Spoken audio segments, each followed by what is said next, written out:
d'abord, je voulais remercier monsieur le maire de Soudomès qui nous a prêté la salle, qui nous a enlevé la salle. Et puis Madame Lablas et Madame Sotou qui nous ont bien aidés ces 2 jours pour mettre tout ça en place. Donc, comment va se dérouler la soirée? C'est relativement facile. On va. Jean Rigal, le président de l'association, va vous présenter l'association. Et puis, ça va durer 1 heure, 1 heure et demie, maximum, avec l'intervention et l'explication des députés. Et puis après, vous poser des questions qui vont bien et qui viennent. Voilà. Jean, je te passe la parole. Bon, je vais essayer de parler un peu plus fort. Ça vous va?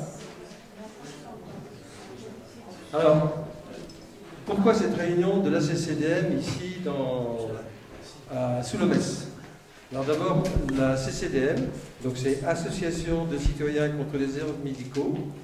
C'est une association qui, dans le Lot, a démarré en début 2021 par des citoyens qui, après un médecin qui n'avait pas voulu se faire vacciner, se sont retrouvés sans médecin. Les citoyens donc ont décidé de faire ce qu'on appelle un collectif, qui très vite a rejoint un mouvement national, qui est donc la CCDM. Donc aujourd'hui, on est content de représenter, plus on est nombreux, plus on a de force. Et aujourd'hui, cette association de citoyens de la Mayenne a suffisamment influencé leurs députés qui étaient sur la Mayenne. C'est à travers Guillaume Garot et Yannick Favennec pour prendre le problème des déserts médicaux à cœur et de présenter par l'Assemblée des textes de loi qui pouvaient effectivement aller dans le sens de chercher des solutions aux déserts médicaux. Là où ça devenait très important, c'est qu'effectivement les premiers textes, dont un certain a été proposé à l'automne de l'année dernière, n'a pas pu être examiné parce que ça s'est terminé par un 49-3. Donc ça veut dire que les suites n'ont pas été données. Les textes qui sont revenus et ont été déposés le 17 janvier, c'est le petit opuscule qui vous est donné, ce qu'on appelle la proposition de loi 741. Et quand on a vu la portée que pouvait avoir ce projet de loi et la façon dont il était porté par les députés qui ont fait partie de ce groupe transpartisan, on s'est cru obligé de dire « Ah, s'ils pouvaient passer dans le Lot, car ils ont l'intention de faire le tour de France pour présenter leur projet. » 17 départements ont été choisis, pas celui du Lot.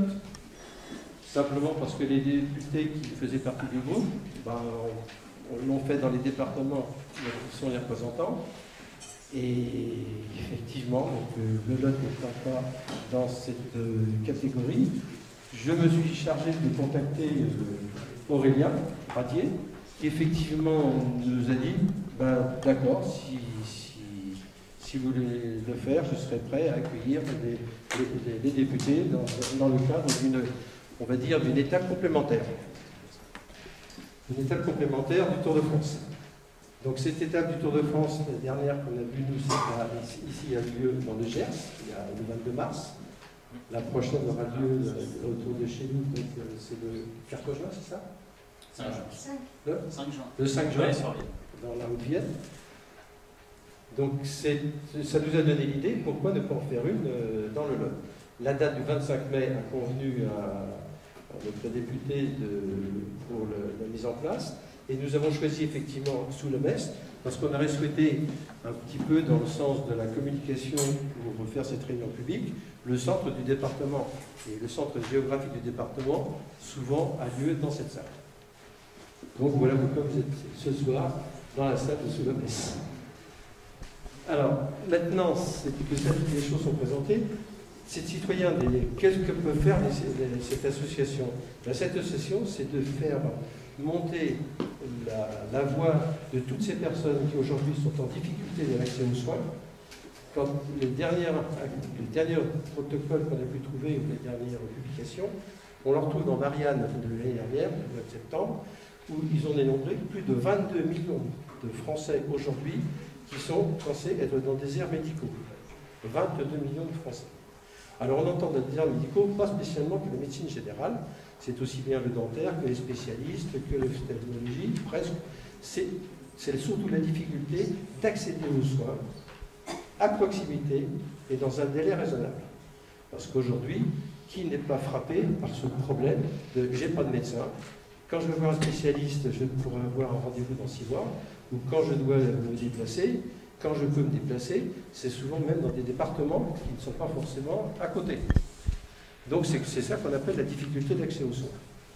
Alors, on va voir d'une part la réponse que l'on peut donner à travers cette PPL dans ce projet, donc réaliser ce projet, et d'autre part, on donnera la parole ensuite à quelques personnes qu'on vous présentera. Beaucoup de personnes ici dans le Lot œuvrent pour trouver des solutions sur le plan local, ont même déjà mis des choses en avant qui mériteraient d'être soulignées. Ils sont présents dans la salle ce soir et peut-être qu'après la présentation du PPL, on leur donnera la parole pour connaître effectivement ce qu'ils ont fait déjà dans le cadre de l'accès aux soins, ce qui peut donner un bon espoir de pouvoir trouver des solutions.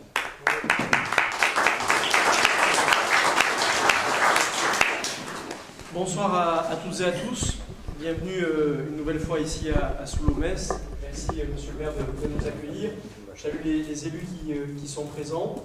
Quelques mots simplement avant que nous puissions rentrer dans le détail pour vous expliquer le sens de la démarche. D'abord, je veux remercier Jean et l'ensemble de son équipe d'avoir accepté d'organiser, d'initier, de pousser, de motiver les uns et les autres pour que nous puissions avoir ce temps de débat citoyen qui est absolument essentiel sur un sujet qui lui aussi est absolument essentiel.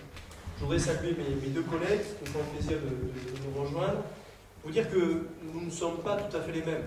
Nous trois, nous avons quelques petites différences, qui sont parfois beaucoup plus que des nuances politiques. Et c'est le cœur de notre vie démocratique d'avoir des moments où nous sommes très différents sur des sujets qui peuvent être des sujets éminemment politiques, parfois très idéologiques.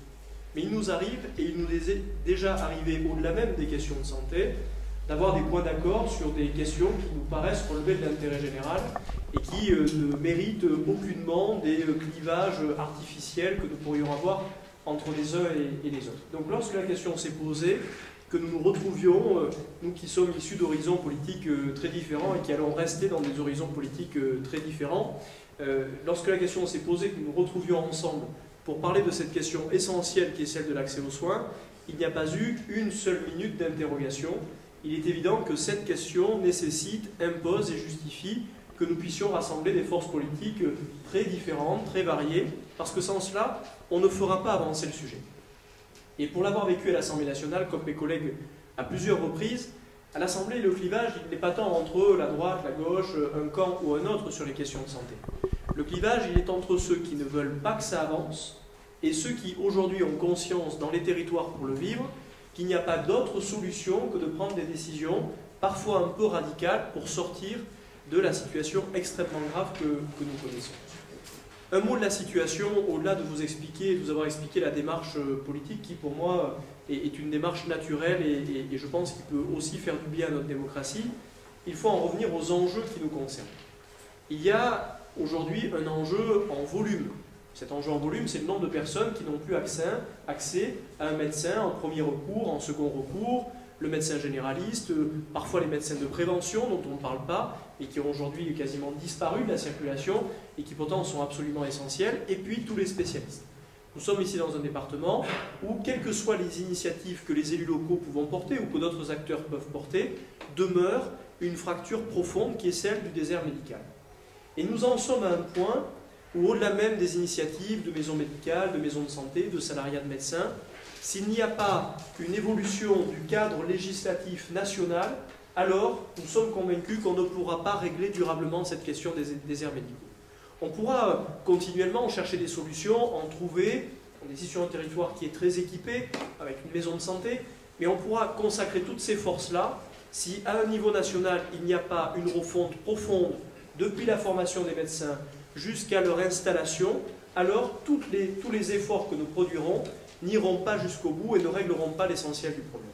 Et c'est pour ça que nous, députés, nous sommes emparés de ce sujet, à plusieurs, dans un groupe transpartisan, en travaillant une proposition de loi que mes collègues vont vous détailler tout à l'heure, qui n'est sûrement pas parfaite, qui ne traite sûrement pas de tous les enjeux, mais qui a vocation à mettre un vrai coup de pied dans la fourmilière, de dire désormais, nous cessons de constater les dégâts et nous passons de la parole aux actes. Quelques mots pour vous dire aussi à quel point il faut mesurer ce que les déserts médicaux coûtent humainement en termes de santé publique, mais aussi financièrement à notre pays et à l'organisation de nos solidarités.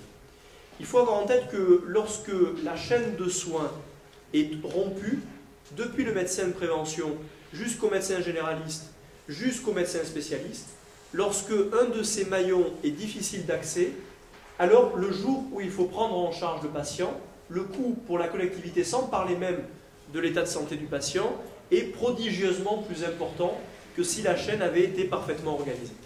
Je vous donne un exemple que chacun comprendra. Si vous allez chez le dentiste une fois par an pour vérifier que tout va bien, ça coûtera beaucoup moins cher à la sécurité sociale et ça vous coûtera beaucoup moins cher en termes de santé individuelle que si vous allez voir le médecin avec 2 ans de retard, 1 année de retard lorsque vous commencez à avoir une véritable urgence. Et on le voit aujourd'hui dans les dépenses de santé. Dans les dépenses de santé, on voit que les Français ont moins de succession d'actes de prise en charge médicale, c'est-à-dire qu'ils vont moins voir le médecin de prévention, puis le généraliste, puis le spécialiste, que bien souvent ils vont directement vers le spécialiste, mais que lorsqu'ils y vont, le coût d'intervention est beaucoup plus élevé de prise en charge que lorsqu'on avait la succession de plusieurs professionnels de santé. Et j'insiste sur ce point au-delà même de la question de santé publique. Parce que toutes celles et ceux qui nous disent que la réduction de la présence de médecins, qui à une époque avec le numerus clausus avait été l'objectif, qui était un objectif de réduction de la dépense. Certains comptables publics absolument géniaux, qui avaient fait beaucoup plus d'études que nous 3 réunis, enfin en tous les cas que moi, je ne sais pas pour mes collègues, mais qui avaient fait beaucoup plus d'études que moi, avaient considéré que la meilleure manière de réduire la dépense de santé, c'était de restreindre l'accès aux professionnels de santé. On avait considéré que moins il y avait d'ordonnances, moins il y avait de dépenses de médicaments. C'est aujourd'hui exactement l'inverse qui est en train de se produire. Et donc on a vu à quel point, depuis des années, tout a été détruit, par des gouvernements d'ailleurs d'horizons politiques extrêmement variés, et qu'aujourd'hui la nécessité, elle est de tout rebâtir. Je vais enfin insister sur un dernier point, qui est l'enjeu de santé publique. Nous sommes ici dans un département, mais je pense que c'est le cas du vôtre aussi, où la multiplication des urgences, notamment obstétriques, multiplication des urgences des femmes qui sont près de l'accouchement, qui vont accoucher, ne cesse d'augmenter. Nous avons aujourd'hui une multiplication des futures mamans qui accouchent dans la voiture ou dans des situations d'urgence prises en charge par nos pompiers. Alors, en général, on le lit dans la presse locale le lendemain, on trouve que l'histoire est formidable, ça finit bien, mais c'est à chaque fois la démonstration de la dégradation d'une offre de soins qui pourtant était absolument fondamentale, la prise en charge de l'obstétrique et de la maternité dans des territoires comme les nôtres. On le voit à une échelle plus nationale, sur un chiffre que je voudrais évoquer avec vous parce que pour moi, il est une alerte absolument majeure. Nous sommes un pays dans lequel, depuis l'après-guerre, la mortalité infantile, le taux de mortalité infantile, qui est la mortalité des enfants et des bébés en particulier, n'a cessé de diminuer. C'était d'ailleurs une fierté française, en comparaison avec d'autres pays d'Europe, sans parler d'autres pays du monde. Continuellement, on limitait la mortalité infantile jusqu'à quasiment la faire disparaître. Depuis près de 6 ans, la mortalité infantile est en train de réaugmenter. Tout doucement, mais la courbe qui n'avait cessé de descendre est en train de reprogresser. Et nous avons là un indicateur très clair de la conséquence de la déconstruction de tous les paramètres de la santé. Et puis enfin, une dernière chose.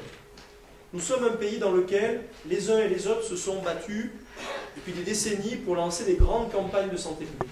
C'était notamment le cas en matière de prévention du cardiovasculaire. Vous vous souvenez de ces grandes campagnes qui étaient lancées il y a une quinzaine d'années sur l'activité physique, sur la présence du sel dans les aliments, sur les données sucrées, les matières sucrées, etc., qui avaient une vocation qui était d'éviter de faire réduire les risques cardiovasculaires de manière assez générale. Nous sommes dans un département dans lequel il est de plus en plus difficile d'avoir des diagnostics et des accompagnements avant même l'acte médical, notamment en matière de prévention cardiovasculaire.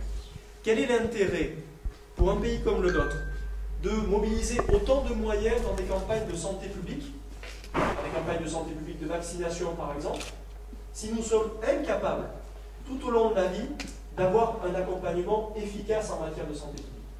Les affiches, ça ne suffit pas à faire la santé publique. Les grands spots de publicité sur les chaînes publiques, ça ne suffit pas à faire la santé publique.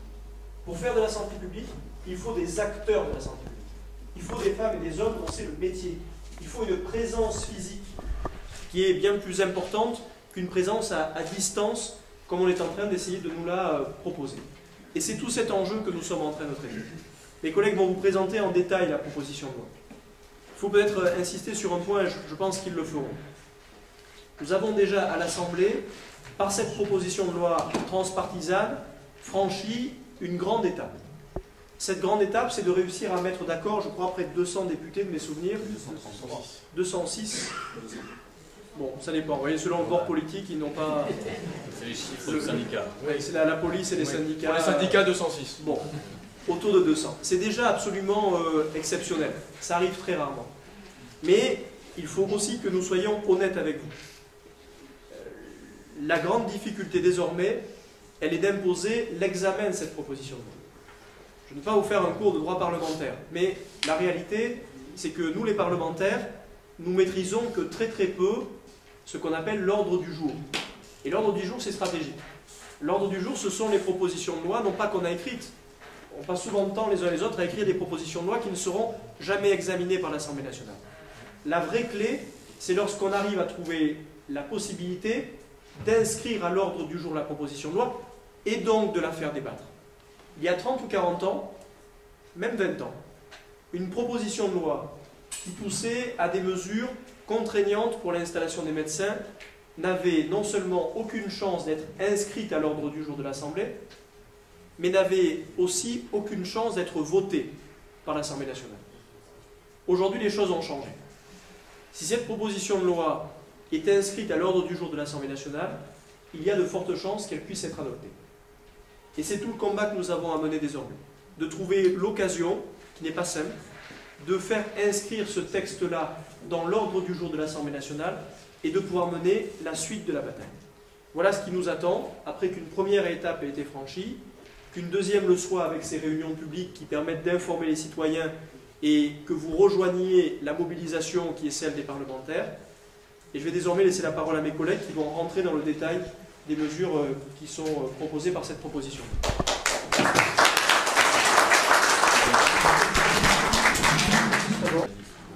Ok.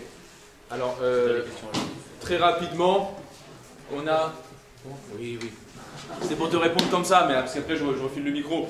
Bon, très rapidement, il y a un texte qui va arriver à l'Assemblée nationale, effectivement, vite, qui s'appelle le texte Valletoux, parce qu'il est porté par M. Valletoux, qui est un collègue député qui était d'accord avec notre texte jusqu'à un moment où on a peut-être porté un autre texte. Et voilà, les hasards de la tactique font que parfois on change d'opinion.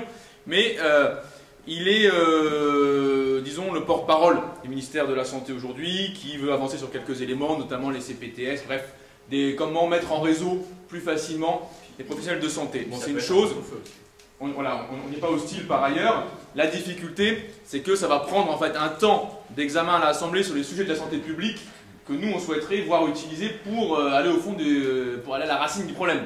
Pas juste se gargariser pendant une semaine de discuter de sujets technocratiques, etc. entre nous.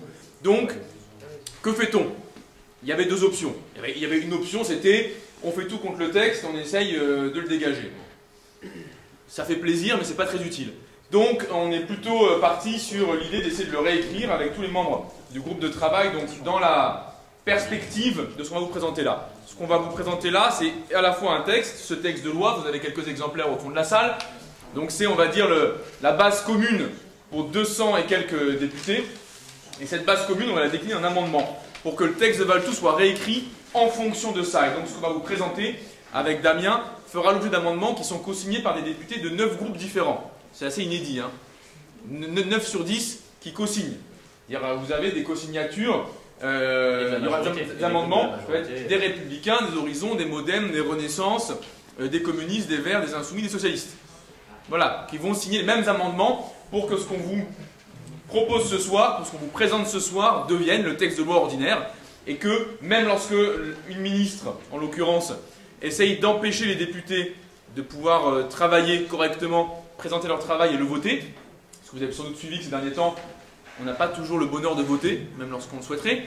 Eh bien, voilà. Eh bien donc, on est parti, nous, sur la tactique de leur imposer le bras de fer, pas de souci. Ils veulent qu'il y ait un texte, il y aura un texte, simplement on va le réécrire.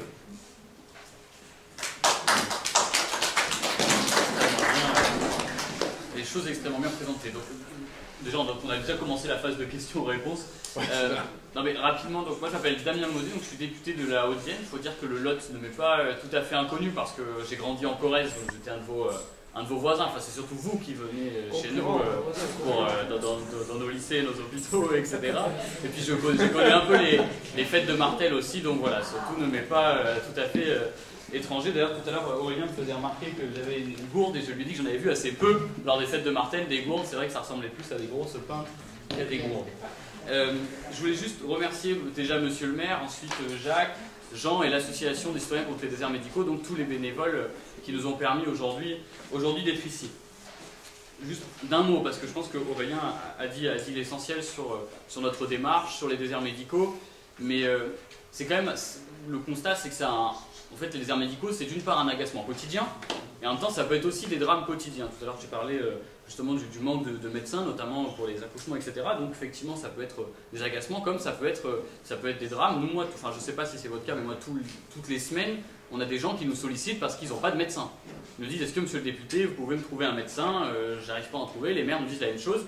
Et donc ça crée donc un agacement, mais ça crée aussi des drames quand on a des gens qui nous expliquent qu'ils ont découvert un jour une espèce de boule sur le bras ou quoi, mais qu'ils ont mis 1 an avant qu'on puisse leur dire ce que c'était. Le temps d'avoir un rendez-vous, ils vont au médecin, ils veulent aller voir leur médecin, mais en fait leur médecin est parti à la retraite, donc ils vont chez SOS Médecin pour essayer d'avoir un rendez-vous. Le SOS Médecin leur fait l'ordonnance pour aller passer le scan, mais après, une fois que le SOS Médecin a donné l'ordonnance, on leur dit mais je ne pourrais pas vous suivre par contre parce que je ne suis pas votre médecin traitant, et puis ça continue comme ça, et puis ça on met 1 an avant d'avoir une solution. Aujourd'hui, il y a 6 millions de personnes qui sont sans médecin traitant, et il y a entre 500 et 600 000 personnes qui ont des affections de longue durée. Donc, mine de rien, moi j'ai le sentiment que souvent on a des discussions sur la République, etc. Bah moi je trouve que quand on a entre 500 et 600 000 personnes qui ont des affections de longue durée, qui n'ont pas de médecin traitant, quand on a 6 millions de personnes qui n'ont pas de médecin traitant, que la Constitution pourtant garantit la santé à tous, pour moi, quand les déserts médicaux avancent, c'est aussi la République qui recule. Et c'est important de le dire, je pense que quand les services publics reculent, quand la santé recule, là aussi il y a un effet concret, c'est la République qui quitte nos territoires. Aussi un autre point, c'est que là où ça a été cocasse, je trouve, un peu sur les déserts médicaux, c'est qu'il y a quand même ce sentiment, je pense qu'on partage avec Aurélien et avec tous les autres députés, c'est qu'effectivement le gouvernement, pour nous, n'en a pas fait assez. Et on a le sentiment d'une sorte de passivité. On peut penser notamment à l'été dernier, où certains, je ne sais pas si c'était le cas dans le Lot, mais certains services d'urgence qui ont fermé. Je ne sais pas si ça a été le cas chez vous, mais on avait les services d'urgence qui fermaient, et on avait un ministre qui nous disait « Non mais il faut que les gens arrêtent d'aller aux urgences, il faut que vous aillez voir leur médecin traitant. » Sauf que les gens, à peu près pour une grande partie, s'ils allaient aux urgences, c'est justement parce qu'ils n'avaient pas de médecin traitant. Donc nous, on avait l'impression que le gouvernement le prenait un peu par-dessus la jambe. Et enfin, l'autre problème, et ça c'est tous les gouvernements successifs, c'est qu'effectivement, en fait, ça fait 20 ans. Ça fait 20 ans que l'ordre des médecins nous expliquait qu'il y allait avoir un problème de démographie médicale à un moment donné. Bon, ben, le problème de démographie, les 20 ans, on y est, on est en 2023, et donc on a ce fameux problème de démographie médicale. Et ce qu'il faut dire, il faut être honnête, c'est qu'en fait, on n'est pas encore dans la situation la pire. Le creux de la vague, je crois, c'est 2028, c'est ça, Adrien? Oui, 2028-2028. Nous, face à ça, on dépose une proposition de loi qui, en vérité, peut-être qu'elle arrangera un peu les choses, mais c'est pas non plus, il n'y a pas de solution miracle. Nous, on essaie d'apporter quelques solutions sur, d'une part, effectivement, sur la régulation, mais aussi sur la pratique de l'exercice, comment on augmente le nombre d'étudiants, on va en parler. Mais je tiens à vous dire que voilà, il n'y a pas de solution miracle quand même. Mais le but, c'est de prendre tout, parce qu'on nous dit maintenant, oui, mais en fait, c'est trop tard, il faudra attendre 10 ans. Oui, mais si on ne le fait pas maintenant, on se reposera à peu près, il y aura un peu plus de médecins, mais on se reposera les mêmes questions plus tard. Donc l'enjeu, c'est aussi de prendre le sujet, de l'amener à l'Assemblée, et donc certes, on a nos solutions, on nous dira des fois, oui, mais ça ne réglera pas tout. Non, c'est vrai, ça ne réglera pas tout. Mais laissez-nous au moins un peu essayer. Laissez-nous au moins un peu essayer. C'était Rosel qui disait, on ne nous en voudra jamais d'avoir échoué, par contre, on nous en voudra de ne pas avoir essayé. Sur le détail de la proposition de loi, j'essaie d'être un peu rapide, je vous fais 10 minutes, je pense qu'Adrien, tu feras à peu près 10 minutes, c'est ça, ou à peu près, ou un peu plus. Et puis l'idée, c'est qu'on ait un échange de... Comment ? Les de la police ou du syndicat, bon, on va partir sur un 10 minutes de moyenne, pour essayer de pouvoir ensuite avoir un échange avec vous sur la proposition de loi. Peut-être un des premiers points, je ne sais pas, on a envoyé le diapo, il y a le premier article. C'est vrai que ce qui a pu être montré comme étant au centre de la proposition de loi, c'est la régulation. C'est la régulation de l'exercice. Vous savez qu'aujourd'hui, pour les médecins généralistes, il n'y a pas d'obligation d'installation ou d'encadrement d'installation. Ce qui existe pour autant pour les pharmacies, pour les infirmières libérales notamment, mais ça n'existe pas pour les généralistes. Moi, je suis peut-être celui qui défend le moins bien en fait cet article, parce que c'est vrai que souvent on a tendance à dire que c'est un peu le point important de la proposition de loi. Moi, je suis d'accord. Mais je pense qu'effectivement, c'est pas ça qui va tout régler, mais que c'est important de le mettre, ne serait-ce que pour aujourd'hui avoir une espèce de, on va dire les choses, un peu de gestion de pénurie. Et donc ce qu'on propose dans cette proposition de loi, c'est qu'aujourd'hui, la France, en fait, dans une grande partie, c'est 80% de la France qui est dans une zone sous-dotée. Nous, ce qu'on propose, c'est qu'aujourd'hui, on s'assure que les médecins n'aillent pas s'installer dans les 20% restants. Donc des fois, les médecins nous disent « mais oui, mais vous voulez nous obliger à nous installer quelque part ». Non, attendez, on vous autorise à vous installer dans 80% du territoire français. Il ne faut pas le voir non plus comme un moment de grande coercition. Mais le but, c'est par contre de s'assurer que tous nos médecins aillent dans des endroits sous-dotés. Et donc, comme 80% de la France est un territoire sous-doté, c'est pas non plus d'une grande coercition. C'est aussi, on nous dira, oui, mais il n'y a pas beaucoup de médecins. C'est aussi préparer l'avenir, c'est aussi préparer l'après. Si dans 10 ans on a plus de médecins, il faudra quand même qu'on ait préparé l'installation et qu'on ne refasse pas les mêmes erreurs qu'on a pu faire durant toutes ces années. Donc, comment ça se traduit ? Nous, on pense que c'est l'Agence régionale de santé, s'appuyant sur un nouvel indicateur, qui est donc l'ITOS, l'indicateur territorial de l'offre de soins, qui sera un nouvel indicateur pour sortir du zonage, en fait, où je pense que beaucoup d'élus locaux nous expliquent que le zonage, ça pose problème, parce qu'en fait, tous les 3 ans, ça change. Donc, des fois, on est dans une zone où il y a des aides pour les médecins, et des fois, on n'y est plus. Nous, on veut changer ça avec un nouvel indicateur qui prendrait tout un tas de dispositifs en compte, mais on en parlera dans la phase de questions-réponses pour pas vous perdre. Et donc, ce serait que l'Agence régionale de santé, en fait, sur une zone donnée, elle donne des autorisations, après consultation de l'ordre des médecins, elle donne des autorisations pour s'installer. C'est en fait aussi un des points, c'est que quand même, là où c'est un point essentiel, c'est qu'on part du constat qu'aujourd'hui, les incitations ne fonctionnent pas.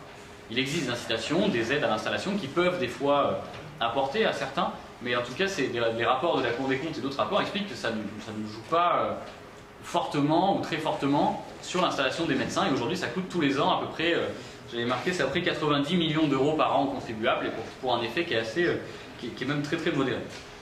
Le deuxième article de cette proposition de loi qui concerne toujours la pratique, c'est qui paraît de bon sens en fait, c'est d'instaurer un préavis de 6 mois pour les médecins qui souhaitent partir.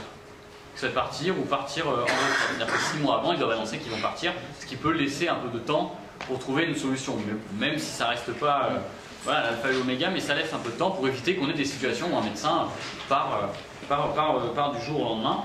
Bon, évidemment, s'il y a des conditions impérieuses qui font qu'il doit partir, évidemment qu'il pourra partir. Peut-être sur un autre point ensuite, je passe donc à l'article. Non, attends, tu voulais faire le 3-4, Adrien? Je fais ce que tu veux. Ok, bon. J'avance un peu, et puis un point sur les études. Alors ça, du coup, on en a parlé, de la régulation. Tu es en retour. Non, mais c'est sur les études, mais avancez un peu. Après, c'est pas très grave, mais voilà, très bon. Il y a la question, une des questions de fond sur les déserts médicaux. En fait, dans le fond, c'est de vous dire, mais de toute façon, le vrai problème, c'est qu'il n'y a pas assez de médecins. Un des problèmes de fond. Donc aujourd'hui, il faut qu'on anticipe ça. Il existe, je ne sais pas si vous connaissez, le numerus clausus, qui a existé, qui était une sorte de filtre à l'entrée de l'université. Aurélien en a très bien parlé, pour faire en sorte, on se disait, s'il y a moins de médecins, il y aura moins de demandes, et finalement, on s'est retrouvé dans une situation où on n'a plus du tout de médecins. Nous, en fait, le numerus clausus a été supprimé par ce gouvernement. La seule chose étant qu'il a été supprimé, mais qui laisse, en fait, aux universités, selon les besoins du territoire et selon les capacités d'accueil des universités, le soin de former un certain nombre de médecins. Sauf qu'aujourd'hui, le fait que ça soit laissé aux universités selon leur capacité de formation, fait qu'en fait c'est ça le critère dominant. Les universités aujourd'hui n'accueillent pas nécessairement plus de médecins parce qu'elles n'ont pas les moyens en fait de le faire. Donc ça veut dire qu'on a supprimé ça et on dit aux universités, allez-y, accueillez-les, mais ils n'ont pas d'argent. Donc finalement le résultat est assez mitigé. Donc, le but, c'est en fait de mettre en premier lieu les besoins du territoire pour former les médecins.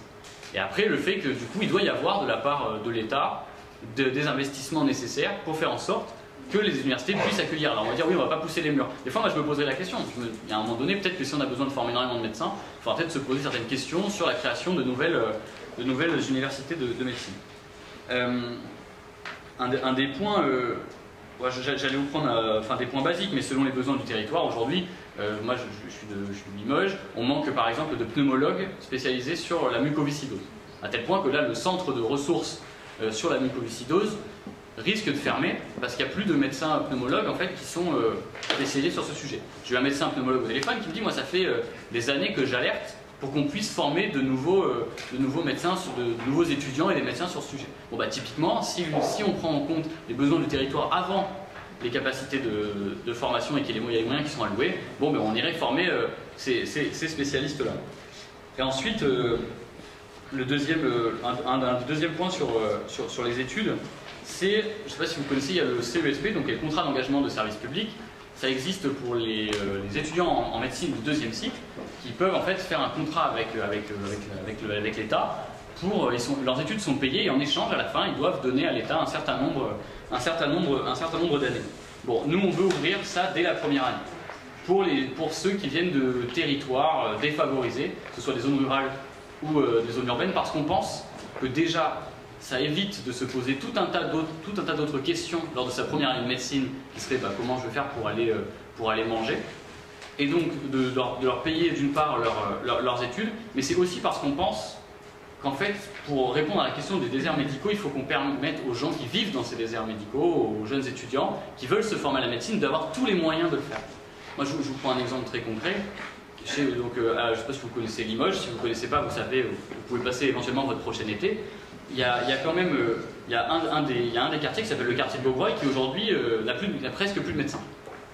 En fait, dans ce quartier-là, il y a plein de gens qui se disent mais comment on va faire pour avoir de nouveaux médecins? Moi, je pense typiquement que si on permettait à des jeunes de ce quartier-là de pouvoir aller en médecine, sans avoir à travailler à côté de leurs études, parce qu'en plus c'est un facteur qui est complètement limitant pour réussir ces études, peut-être que eux derrière, ils voudraient revenir au quartier justement pour faire médecine. Et on a le cas aussi, on peut avoir très bien le cas dans des zones rurales. Et enfin, et aussi un des points, c'est qu'il faut quand même qu'on permette aujourd'hui la médecine, quand il y a quelques statistiques qui existent, mais sur les admis en deuxième année de médecine, donc qui passent le concours, il y en a 70% qui sont des enfants de catégories socio-professionnelles plus favorisées. Donc il y a quand même, à un moment donné, cet enjeu-là de comment on fait pour démocratiser l'accès aux études de médecine et démocratiser l'accès à ces professions-là.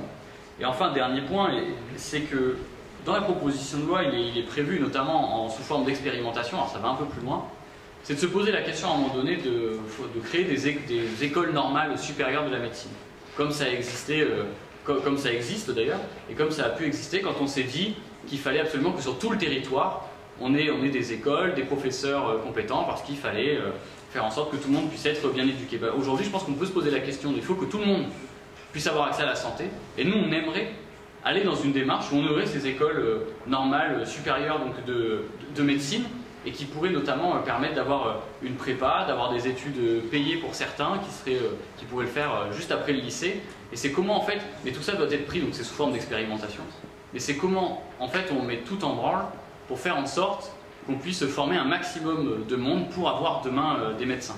Je pense que, tout à l'heure je parlais de Roosevelt, mais je pense que l'exemple n'est pas rare. C'est-à-dire qu'à un moment donné, c'est comment on se met il y en a qui se sont mis dans une économie guerre.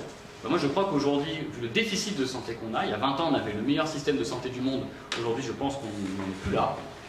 C'est comment on met aussi toute notre économie, tout le pays, et des fois on dit qu'on nous manque de liens, comment on fait pour mettre tout le monde en route pour aller reconstruire notre système de santé. Alors je ne sais pas si c'est une guerre pour la santé, en tout cas c'est comment on fait pour mettre tout l'effort collectif, comment on fait du faire ensemble pour améliorer notre système de santé. Et sur ce, je laisse la parole à mon valeureux collègue Alain.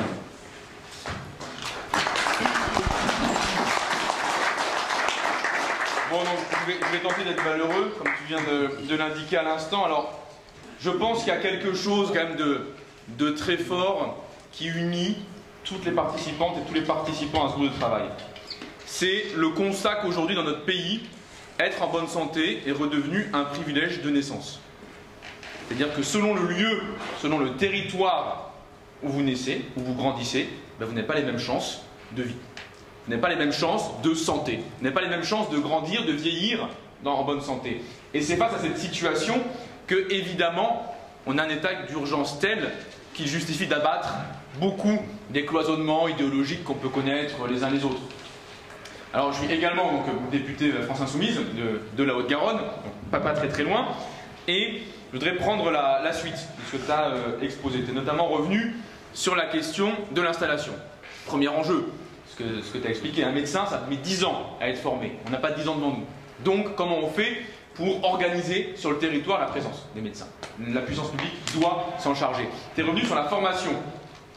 Une fois qu'on a acté le principe d'avoir une réorganisation sur le territoire, une égalité dans l'accès aux soins, comment on forme les personnes nécessaires pour pouvoir effectivement occuper les postes en question et pouvoir donner suite à ce qu'on souhaite faire. Et se pose maintenant la question de la manière dont on imagine le travail lui-même de ces professionnels. Une fois qu'on a fixé le principe qu'on aura situé une liberté d'installation, on pourra s'installer librement partout où il y a des besoins. Donc ce qui veut dire que là où il n'y a pas de besoin, vous n'irez plus. Donc bon voilà, si il y a des Niçois dans la salle ou des gens qui habitent à Paris 16e arrondissement, voilà, bon, bah, c'est vous qui aurez un petit peu moins des professionnels de santé. Mais une fois qu'on aura situé les libertés d'installation, qu'on aura diversifié, massifié, démocratisé le recrutement des professionnels de santé, se pose la question de la manière dont ces acteurs peuvent venir travailler. Et alors, je me posais la question en venant tout à l'heure un petit peu dans le train. Donc on paraît évidemment la communauté de communes à laquelle j'appartiens, donc moi c'est Toulouse Métropole, avec la situation qui est celle que vous connaissez ici, puisque moi chez moi finalement j'ai pas un désert médical. Je ne suis pas député d'un désert médical, je suis député d'un endroit où j'ai des jeunes praticiens et des jeunes praticiennes qui me disent je cherche un moyen d'aller m'installer ailleurs. Alors évidemment, je vais venir ici, mais j'ai filé ton numéro de téléphone, ils vont appeler Aurélien, c'est bon, ça c'est réglé. Mais évidemment qu'il y a l'enjeu de savoir comment, lorsqu'on forme des jeunes professionnels, on favorise leur capacité, pour celles et ceux qui sont volontaires, il y en a, à venir s'installer ailleurs. Et pour ça, évidemment, il faut s'interroger sur les obstacles qui aujourd'hui préviennent leur capacité à s'installer. Et on le constate sur le terrain. Moi j'ai regardé par exemple les dentistes. J'ai regardé par exemple au niveau des dentistes. Ici, vous êtes à... Pardon, je suis en train de regarder. Vous avez 0,25 pour 1000 habitants. Chez moi, c'est 1 pour 1000, 4 fois plus. En nombre d'habitants, on a 4 fois plus d'accès à un dentiste dans ma circonscription que ici dans la tienne. J'ai regardé aussi sur les gynécos. Là, ça allait plus vite. Parce que dans ma circonscription, c'est 1 pour 3000. Ici, en libéraux, c'est 0. Même dans la communauté de commune. Les circonscriptions, oui, il faut aller un peu plus loin, mais dans la communauté de commune, c'est 0. Donc, évidemment... qu'il y a des territoires mieux dotés que d'autres. Et ça, c'est quand même une réponse très forte, parce que parfois on entend l'ordre des médecins nous dire « la France est un grand désert médical ». C'est pas vrai. Ce n'est pas vrai. Je veux dire, nous on est députés, donc parfois on est à Paris quelques jours par semaine. Ben, vous avez un problème de dents, vous avez un rendez-vous en 48 heures. Il n'est pas vrai que Paris soit un désert médical. Vous allez à Nice, il n'est pas vrai que vous ne puissiez pas, par Doctolib, avoir un rendez-vous rapide. Ce n'est pas vrai. C'est le cas de certains territoires et ce n'est pas le cas d'autres. Et vu que ce n'est pas le cas partout, ça veut dire qu'il y a une inégalité. Et si l'inégalité existe, ça veut dire qu'on peut y répondre politiquement. Et donc la réponse, elle passe aussi en se posant la question des obstacles qui préviennent l'installation des jeunes professionnels ailleurs. Et il y en a plusieurs.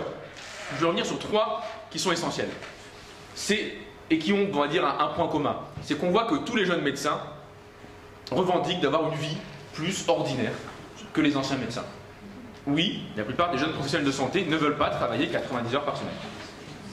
Parce qu'elles souhaitent avoir une famille, souhaitent avoir des enfants et les voir grandir, souhaitent avoir du temps pour soi parfois, un congé de temps en temps, voir son partenaire, sa partenaire, souhaitent aussi ne pas être perclus de tracasseries administratives. Ils savent que venir s'installer quelque part, c'est devoir faire le tour de 11 guichets différents. C'est aller voir une mairie, un département, aller voir la CNAM, etc. C'est d'avoir des heures, même des semaines en fait, de travail administratif. Parfois sont rébarbatifs, sont longs, sont compliqués. Et si on se trompe, il faut refaire le formulaire, etc., etc. Donc, vous avez un ensemble de difficultés qui tiennent juste à la vie. C'est-à-dire que oui, les médecins, comme tout le monde, ont envie d'avoir une vie simple, organisée, avec des proches. Et c'est ça qu'il faut permettre d'organiser. C'est ça la condition même de la pratique médicale aujourd'hui qui permet d'y répondre. Parce qu'on sait qu'un médecin qui part, avec les rythmes actuels de ceux qui partent à la retraite, c'est 2 pour les remplacer. Parce que oui, un jeune médecin a un temps pour patient moins important que les anciens médecins. Mais je pense qu'ils ont raison. Ça ne me choque pas. Mais une fois qu'on a reconnu ce problème-là, comment on le traite, comment on l'organise? Eh bien, on a 2 grandes réponses dans ce texte. La première, c'est le guichet unique. C'est-à-dire, on ne peut plus vivre dans un endroit où les départements, et a fortiori ceux qui n'ont pas les moyens de payer des aides à l'installation, donc en fait les plus pauvres, ceux où il y a le plus de besoins, se retrouvent avec un maquis administratif totalement ingérable, qui fait que des médecins qui veulent même s'installer n'y parviennent pas. On voyait ça encore dans le dernier meeting des arts médicaux qu'on avait organisé, c'était dans le Loir-et-Cher, avec une professionnelle de santé, une gynéco, qui vient nous dire ben moi je me suis battu 3 mois pour m'installer, j'ai pas réussi. Pas réussi parce qu'en fait, au 4e formulaire qu'on m'a retourné pour me dire qu'en fait ça marchait pas, j'avais commencé à avoir un bail locatif, j'ai perdu le contrat sur le bail parce qu'en fait je ne donnais pas suite, parce que je repoussais un petit peu l'installation. Bon, vous imaginez le bazar. Et elle me disait, si j'avais pu aller 1 semaine de travail, gérer administrativement mon installation, j'y étais sur ce territoire. Je n'ai pas réussi à le faire. Donc on a un problème majeur en termes de tracasserie bureaucratique et le guichet unique est une réponse. Et par ailleurs, ce qu'on voit aujourd'hui, c'est que si les professionnels de santé ont envie d'avoir une vie ordinaire, plus proche du commun de nous toutes et nous tous, eh bien une des réponses, c'est aussi le salariat, qui a le vent en poupe chez les jeunes professionnels de santé. Il y en a de plus en plus des jeunes médecins qui souhaitent être salariés. Et pour être salarié, vous avez besoin de centres de santé. Et pour en avoir, il faut de l'argent. Et donc ce texte de loi, ce qu'il prévoit, c'est le financement systématique dans tous les territoires sous-dotés en matière de santé de postes de médecins salariés en centre de santé. Pour qu'il n'y ait plus aucun territoire à besoin sans médecin qui soit salarié. C'est-à-dire, avant un centre de santé, vous avez plusieurs professionnels qui pratiquent. Et ça a beaucoup d'avantages, évidemment pour les praticiens eux-mêmes. Parce que ce qui fait l'intérêt du métier, c'est la coopération. C'est de se parler entre spécialistes, ou de se parler entre un généraliste et un spécialiste, ou entre généralistes, bref, d'échanger sur les pathologies, d'aller plus loin, de mieux comprendre ce qui se passe sur le territoire. C'est ça qui fait le sel du métier d'un professionnel de santé, c'est pas d'être seul et de recevoir des gens à la chaîne uniquement, c'est aussi de pouvoir parler avec ses confrères. Et on le voit très bien, quelle est la raison majeure dans toutes les enquêtes internationales pour lesquelles un médecin s'installe? Parce qu'il a des collègues sur place, parce qu'il y a un réseau organisé qui va y prendre place et qui va se sentir utile à la recherche médicale et à la remise des soins, à l'organisation des soins. Donc l'exercice collectif, il est recherché. Et il a un effet vertueux, parce qu'une fois que vous avez organisé l'exercice collectif, il y en a d'autres qui viennent. On a toujours cet effet de seuil très compliqué. Tant que le centre de santé n'ouvre pas, les gens ne s'installent pas. Une fois qu'on a réussi à l'ouvrir, là ça attire. Ça exerce un effet d'attraction. Donc il faut l'organiser. Il faut organiser l'ouverture pour faire venir d'autres professionnels de santé. Et si vous avez un centre de santé, eh bien vous avez une meilleure prise en charge des gens aussi. Donc pensons aux patientes et aux patients, ça veut dire à un même endroit, différents praticiens. Donc déjà sur le non-recours, le non-accès à des spécialistes, professionnels de santé, etc., ça joue un rôle majeur. Parce que c'est là qu'on découvre ce que c'est qu'un pneumologue, par exemple, pour des gens qui ne savent pas. Parce qu'ils vont au centre de santé, ils voient différentes spécialités, ils comprennent comment ça fonctionne. Et par ailleurs, ils sont évidemment inscrits dans un parcours de soins qui est intégré. Leur généraliste leur dit, bah oui, il faut que vous alliez de port plus loin. Il faut que vous consultiez mon collègue. Inversement, le collègue spécialiste renvoie au généraliste, le cas échéant. Et là, vous avez un parcours totalement intégré dans un seul lieu, avec des professionnels qui peuvent échanger, qui peuvent se parler entre eux, pour accompagner la personne qui est prise en charge et qui est soignée. Vous avez évidemment aussi un effet qu'on oublie souvent, mais qu'on voit dans tous les pays étrangers qui favorisent le salariat, l'exercice collectif, c'est le niveau de la recherche médicale elle-même. Prenez 2 exemples, le Royaume-Uni ou l'Australie. Ce sont des pays où il y a une installation qui est régulée en partie, où il y a un exercice collectif qui est largement incité par les aides publiques et qui est cofinancé. Et que se passe-t-il là-bas? Il y a beaucoup plus de spécialités médicales qu'en France. Un exemple, la médecine rurale. C'est une spécialité en tant que telle, quand vous faites médecine au Royaume-Uni ou en Australie. Et comment c'est apparu? Il n'y avait pas des médecins qui sont levés un matin en se disant « Tiens, faisons une spécialité en médecine rurale ». C'est parce qu'à force d'avoir des collectifs de travail dans certains territoires, ils se sont rendus compte qu'il y avait des pathologies spécifiques, qui étaient plus courantes, qui avaient plus de prévalence. Et donc ils ont créé, à la fin, à force d'avoir organisé aussi une présence continue en milieu rural, ils ont organisé une spécialité médecine rurale pour traiter les pathologies spécifiques. Au Royaume-Uni, vous avez ça aussi dans la médecine industrielle. Ça venait notamment de l'amiante, il y avait plein de développements autour de ça, mais ils se sont rendus compte qu'il y avait des pathologies spécifiques aux ouvriers de l'industrie, c'est devenu une spécialité. Parce qu'on a organisé des exercices collectifs de soins et que des médecins qui travaillaient ensemble ont pu faire remonter un constat. Ils disaient, on a des profils types de personnes qui viennent avec des mêmes maladies. Mais il faut se spécialiser là-dedans. Donc le niveau de la recherche médicale est aussi en jeu lorsqu'on organise la capacité collective à exercer le travail médical. Et puis, lorsqu'on dit qu'on va financer de manière systématique dans les territoires les moins dotés, évidemment qu'il y a un effet dynamique. C'est-à-dire que les territoires moins dotés aujourd'hui, une fois que vous les aurez dotés, vont être évidemment mieux dotés. Donc ça va être d'autres territoires qui deviendront les moins bien dotés. Et qu'au fur et à mesure, vous avez un effet comme ça d'élévation vers le haut, où on va toujours cofinancer dans les territoires les moins bien dotés pour rattraper les autres. Mais ce n'est pas un effet en un coup, c'est pas on va installer dans 15 départements des médecins, centres de santé et après on s'arrête. Une fois que ceux-là ont rattrapé la moyenne, mais il y en aura d'autres qui seront en dessous, qui seront rattrapés. Et comme ça, on organise une élévation constante et systématique de la couverture médicale sur l'ensemble du pays. Alors, là, on parle beaucoup de comment les professionnels s'installent, sont recrutés, travaillent. Mais se pose aussi la question en conclusion de leur départ. Parce qu'un médecin, c'est pas qu'une arrivée, c'est aussi parfois un départ. Et aujourd'hui, on a une situation catastrophique, où vous avez des départs non prévenus, assez réguliers. On en parlait, là aussi, on avait une réunion publique à Vendôme. Et un maire venait témoigner en nous disant, moi j'avais un médecin généraliste qui était installé dans la commune, et il a vu une aide à l'installation, etc. Et il est resté 1 an et demi, et puis un jour il est venu voir le lundi en disant je pars jeudi. Il est parti le jeudi, effectivement. Et donc vous avez quand même une situation dramatique lorsque la puissance publique n'est même pas informée, ne peut même pas agir, qu'on est en réaction à courir après les professionnels de santé qui ont le droit. Ils veulent s'installer ailleurs, il n'y a pas de souci, personne ne leur reproche de s'installer ailleurs. Peut-être qu'ils suivent les enfants, peut-être qu'ils suivent le conjoint ou la conjointe, j'en sais rien. Mais le texte de loi ici introduit un préavis de 6 mois. Et vous avez le droit de vous déplacer, mais vous devez prévenir. On considère que 6 mois, c'est une valeur assez normale, c'est assez raisonnable pour permettre à la puissance publique de réagir et effectivement favoriser un maintien de l'installation. Bref, ce texte, il me semble qu'il est intéressant à 2 égards. Il est intéressant d'abord parce qu'il propose des solutions qui sont un peu tabous.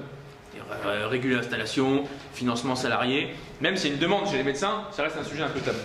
Mais il est aussi intéressant dans la méthode, parce qu'il montre que lorsque les parlementaires sont en capacité de travailler ensemble, de faire un groupe de travail, avec des députés de 9 groupes parlementaires différents, lorsqu'on bosse ensemble, eh bien on arrive à quelque chose. C'est-à-dire que le travail parlementaire, il a du sens. Ça, c'est du pur travail parlementaire, sans l'exécutif. Voilà, que du travail parlementaire. Et on arrive à se mettre d'accord sur plus de 15 articles, ensemble, alors qu'on a quand même des distances très fortes sur plein d'autres sujets. Eh bien, je pense que ça, c'est un modèle, et ça devrait être comme ça le Parlement tous les jours.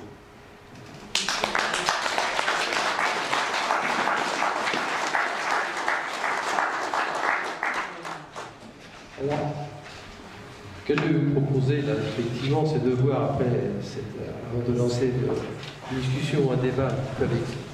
Alors, Plus fort, plus fort. beaucoup plus fort. Mais plus fort, plus fort. En parlant comme ça va. Non. Ah, descend. Oui, comme ça. Encore. Bon, alors. Putain, il y a l'Assemblée nationale, ils disent à 18 h. Il y en a qui ont cet art de Sinon, parler facilement. Tu le fais sans micro, comme Oui, ça, ça voilà, c'est bon. Bon, simplement pour dire qu'avant de continuer sur ces éléments-là, ce que je vous propose, c'est de regarder effectivement, il nous a parlé de Vendôme, tout récemment, notre président est intervenu, et dans sa façon de faire, il nous a interrogé sur pas mal d'éléments sur lesquels on va vous présenter, nous, ce qu'on a retenu dans son intervention à Vendôme, qui mérite d'être quand même connu, avant de lancer après la discussion ou le débat, si vous le souhaitez, sur cette proposition de loi.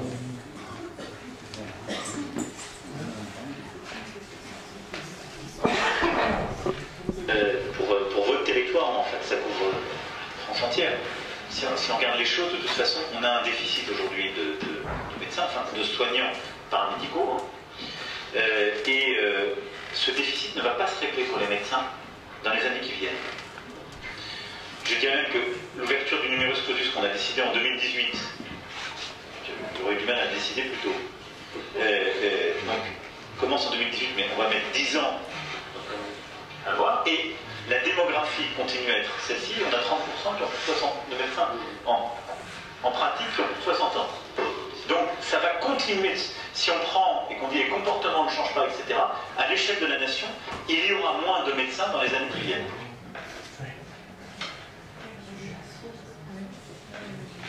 Premièrement, il faut essayer d'inciter en effet les gens qui vont partir à la retraite, il faut que ce soit intelligent et intéressant pour eux, à ne pas partir tout de suite.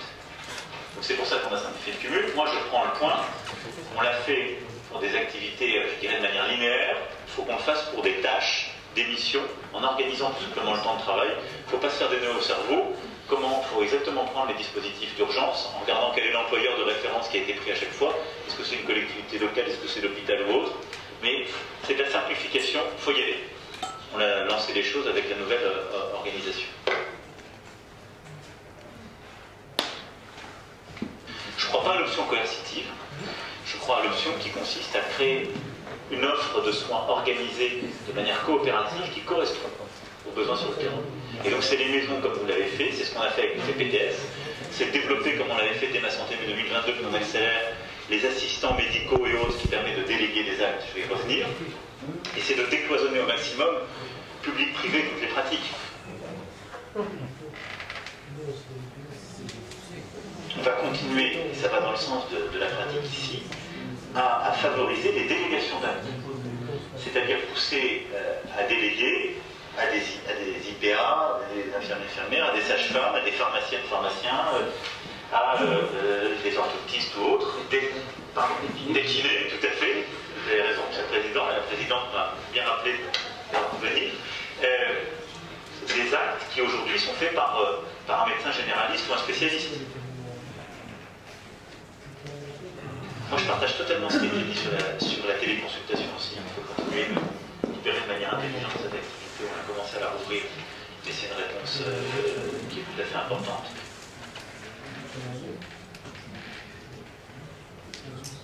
Il faut garder le tissu de proximité, ce qui a été dit sur, pardon cet anglicisme, mais small is beautiful, partage. Grosso modo, les petites structures, on doit les regarder simplement quand le niveau d'activité n'est plus suffisant et qui met en danger et les professionnels et les patients. C'est pour ça que là aussi, je ne dis pas de moratoire à tout prix, parce qu'il y a parfois des structures qui ne sont plus simplement humaines, elles n'ont pas assez d'activité pour pouvoir, et vous savez mieux que moi, assurer de la sécurité des actes. J'oubliais qu'au début de la carrière, ce que vous avez dit est très juste, ce qui marche pour attirer les jeunes, vous en êtes l'exemple vivant, eh ben, c'est de leur permettre d'avoir un passage dans leur cursus, ou en externat ou en internat, sur des sites qui ont besoin de professionnels, et de faciliter, de fluidifier aussi le lien entre les centres hospitalo-universitaires, les périphériques, la médecine de ville à travers l'MSP, et là aussi de décloisonner, pour favoriser justement ce passage et mieux valoriser, comme on l'a fait quand même avec l'année supplémentaire pour les généralistes des études. Et donc tout ça suppose de l'innovation organisationnelle, beaucoup plus de souplesse et de simplicité.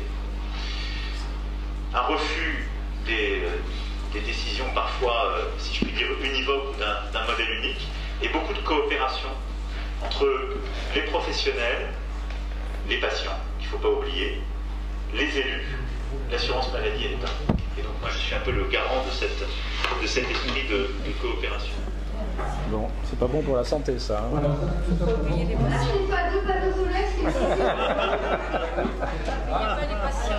Et ben ça c'était qu'à moi qu'on l'a vu qui démarre.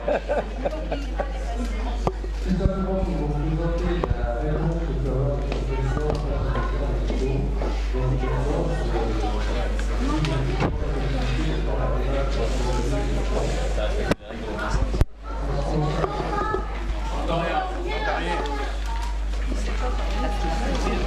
Est-ce que tu peux parler sans micro et articuler?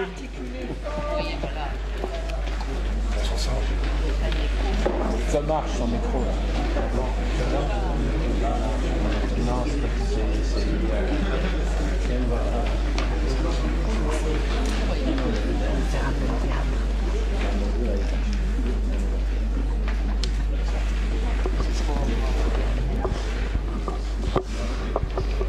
c'est mieux. Bon, ben, plus loin le micro. Descends le micro. Descends le micro. comme ça. Voilà. Je comprends pas. Comme ça, c'est bon. Comme ça, c'est mieux. Mais parle plus fort, parle plus fort. Parle fort. Alerte. Alors, si vous voulez bien, si vous l'acceptez, On accepte. est-ce que maintenant, s'il y a des questions dans la salle sur ce projet de loi, sur la réponse que vous avez pu entendre de la part de la Présidente, vous voyez dans quelle situation on est aujourd'hui, et voir comment nous, cette association qui aujourd'hui des citoyens contre les déserts médicaux, sommes là pour essayer de porter en votre nom ce système d'abandon que l'on ressent et qui commence vraiment à nous pénaliser. tiens à rappeler que quand on a cotisé toute sa vie des cotisations sociales, je pense que le jour où on en a besoin, on a le droit d'avoir une autre réponse que celle de simplement nous dire bah, c'est comme ça et on ne peut pas faire autrement.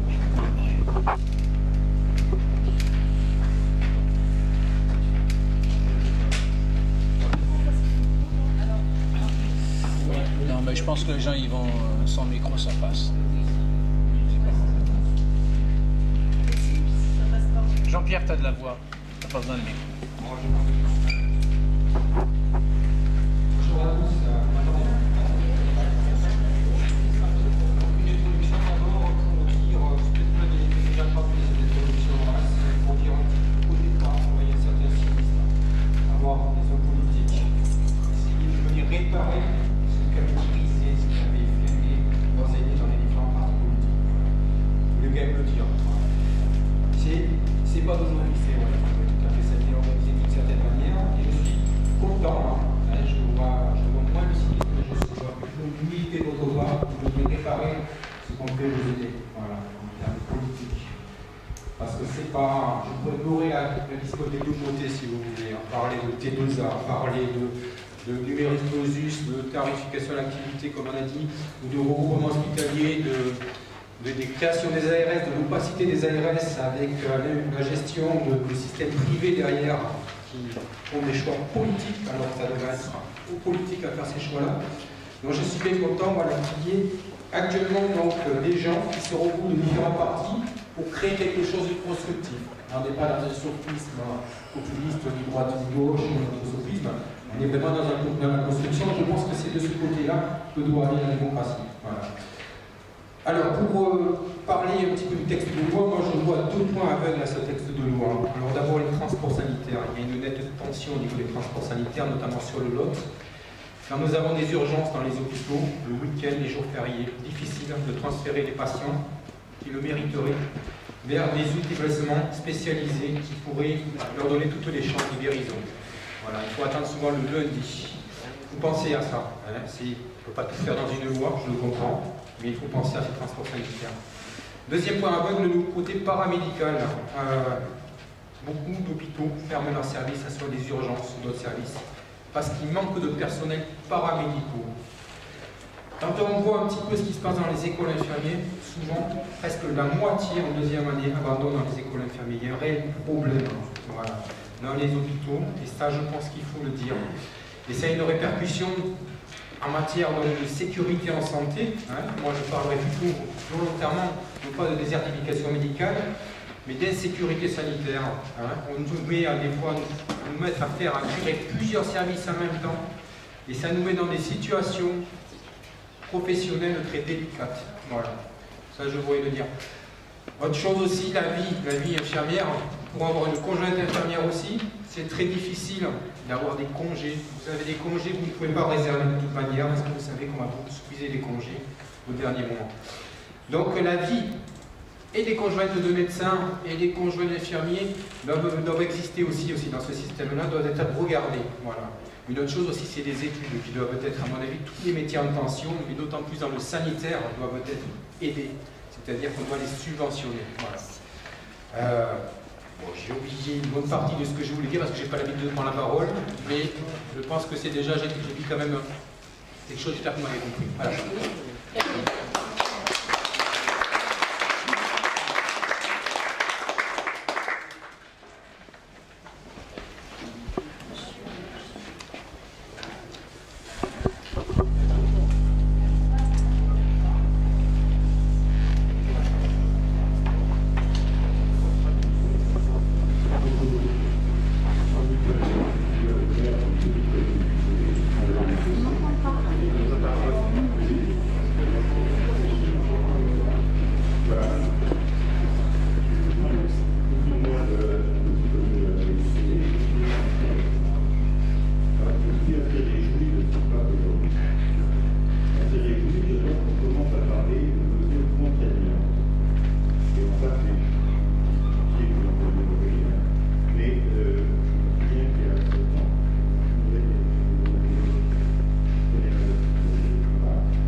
peu rembourser les médecins comptables dans les zones surdotés.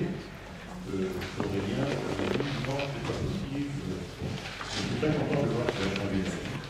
Ça me donne oui, par rapport à ça. La question, c'est quand même pour revenir à la qui finance les études médicales? Oui, qui finance les cotisations sociales? C'est-à-dire les revenus médicaux, c'est 80% par les cotisations sociales. C'est-à-dire que globalement, les libéraux là, ils sont libéraux comme moi je suis gendarme. C'est-à-dire qu'ils sont fonctionnaires d'une certaine façon, puisqu'ils sont payés avec de l'argent. Et alors, là où c'est quand même très fort, c'est-à-dire qu'on paye un certain nombre de choses, dans la commune de Figeac, par exemple, on a mis en place des maisons syndicales. C'est pour ça que j'aurais un petit bémol sur la question des médecins salariés. Alors que je suis très partisan des médecins salariés. Mais pour l'instant, on n'en trouve pas beaucoup. On n'en trouve pas beaucoup. C'est-à-dire que les postes ne sont pas pourvus dans le temps de et la troisième question, c'est que non seulement le service rendu à l'ensemble de la population est insuffisant, mais qu'en plus, pour éponger le déficit de ces maisons médicales, on taxe, je suis d'accord avec ça, mais c'est au niveau des communes, vous payez en ce moment 1 euro par habitant de la communauté de communes pour éponger le déficit médical. Donc là, il y a quand même quelque chose qui... Après, quand on voit la déclaration de Macron, on n'est pas vraiment optimiste. C'est-à-dire la concertation, ça ne marche pas. L'émancipation financière, on a parlé tout à l'heure des aides à l'inflation, mais il ne faut pas oublier quelque chose aussi qui dans la misère médicale, pendant 5 ans, il ne paye pas pour le revenu. C'est quand même quelque chose qui est important aussi. Voilà.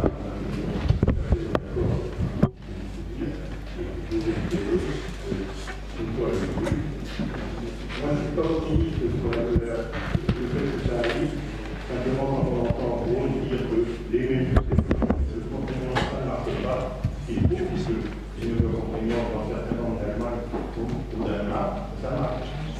Donc, quand on veut effectivement les changer, on dit que bravo.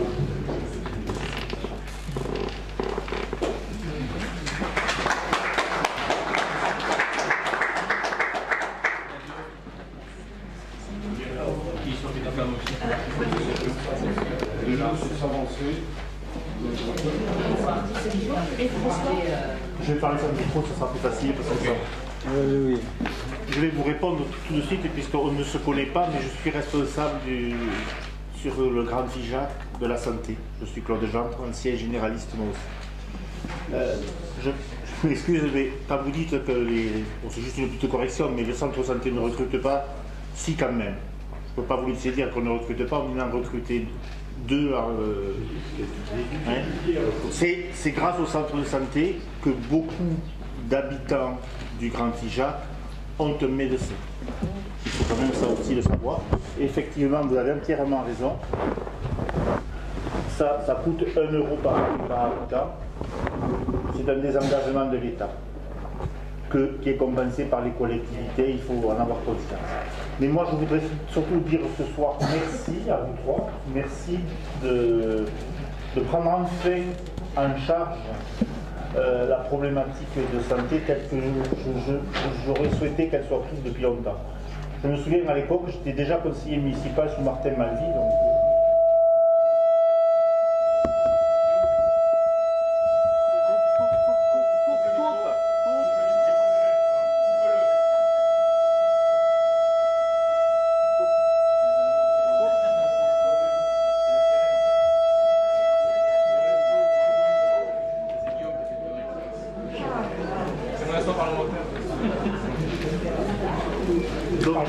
sauvagement agressé par son micro. Oui, je pense qu'on peut faire. C'est mieux pour la santé. Il y a déjà 30 ans, j'étais déjà conseiller municipal et j'étais médecins, et je sollicitais déjà Martin Malvy en lui disant nous allons dans le mur et on ne fait rien. On voit que 30 ans après, le résultat est là et qu'effectivement, on n'a pas fait grand-chose pendant 30 ans. Si enfin, vous regardez dans les yeux, vous arrivez à prendre en compte les demandes du territoire, ça serait magnifique. Merci, j'espère que vous allez aller au bout de votre projet. Et je vous le dis encore, je suis toujours Saint-Jean-Bouche-d'Or, pardon, j'ai des doutes. J'ai des doutes parce que malheureusement, nous avons vu jusqu'à maintenant beaucoup de nos dirigeants au-dessus de vous aller à l'encontre des mesures prises par la volonté du peuple. Je voudrais vous faire quelques suggestions concernant, et après vous souhaitez que je raconte l'histoire du Grand Figeac après, mais je vais d'abord faire quand même des suggestions. Vous voulez que je vous parle je vais devenir schizo à force. Oui, non, d'accord. Je vais vous donner, sur le Grand Figeac, nous avons eu j'ai cru à un moment vivre un grand bonheur. On a 2 médecins qui nous sont arrivés et qui souhaitaient exercer sur le Grand Figeac.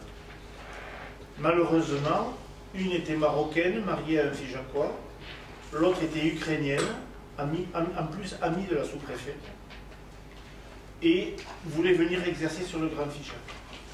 Tout de suite, j'ai contacté la députée, notre collègue, en tout cas l'Autoise, non pas de parti, mais l'Autoise, et Huguette Ténia, République en marche,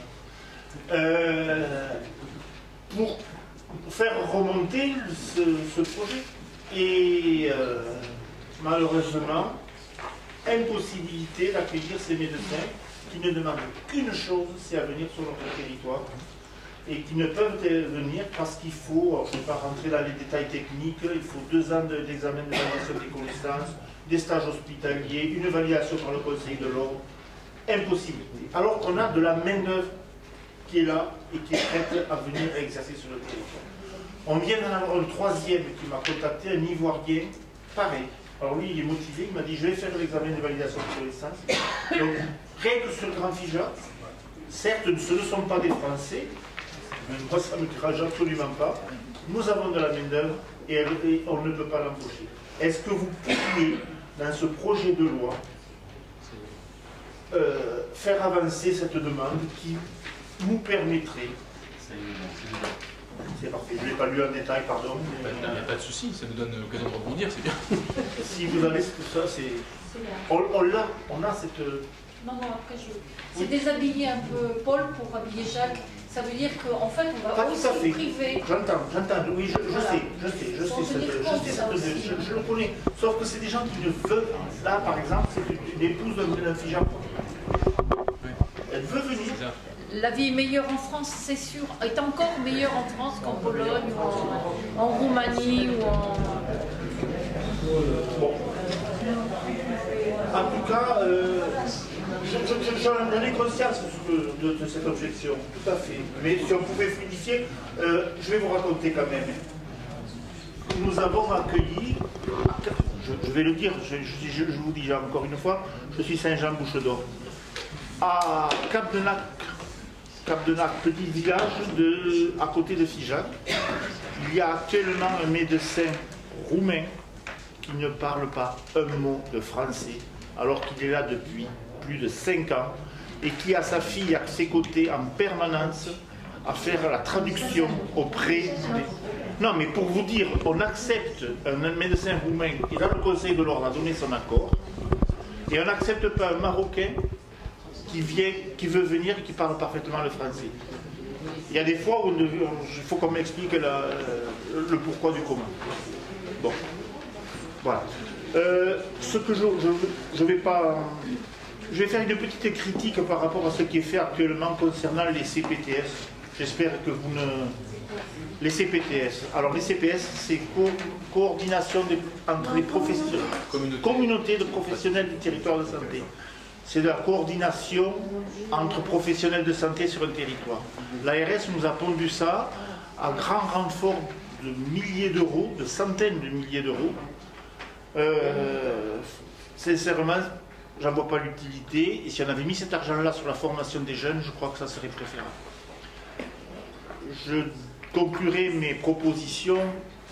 Il y a un élément majeur qu'il faut absolument faire, c'est l'élargissement du numerus clausus. Quand j'entends Macron dire qu'il a ouvert le numerus clausus, c'est pas assez. On a une profession qui s'est féminisée, ne le prenez pas mal mesdames, tant mieux, sauf que une jeune dame ne travaille pas comme, par exemple, je le faisais. Vous avez dit 2, moi je dis 2,5. Il faut 2 médecins et demi actuellement pour remplacer une ancienne patientèle. Une jeune maman ne viendra pas faire le même temps de travail, et il faut donc à la base augmenter le numerus. C'est le principe même, il faut augmenter le numerus clausus d'au moins le double. Combien actuellement avons-nous de médecins coordinateurs, de médecins X et Y, sécurité sociale, médecins du travail, tout ça? On ne parle que de médecine générale, mais on n'a plus de médecine du travail, on n'a plus de médecine dans les EHPAD, on n'a plus de médecine je ne sais trop où, dans les écoles, merci. Travail, je l'ai dit. Tout ça parce qu'on manque de médecins. Donc il faut multiplier le numerus clausus par 2, c'est la base. Je ne peux pas... voilà. J'ai pas fini. Dans votre projet de loi, simplement, en fait, soyez vigilants. Moi, j'y suis très favorable, mais vous allez vous heurter à mon ancienne profession. Vous l'avez demandé, l'obligation d'installation, je ne sais pas comment vous la ferez passer. Ça, je ne sais pas. Parce que vous allez vous heurter à ce monopole médical que je critique. Il va falloir trouver des mesures non pas frontales. Non, moi je veux parler après. Je poserai quelques idées après vous. D'accord. J'ai fini, je vais arriver. J'ai entendu, on a parlé des IPA, donc je vais vous donner l'expérience du centre de santé de Figeac.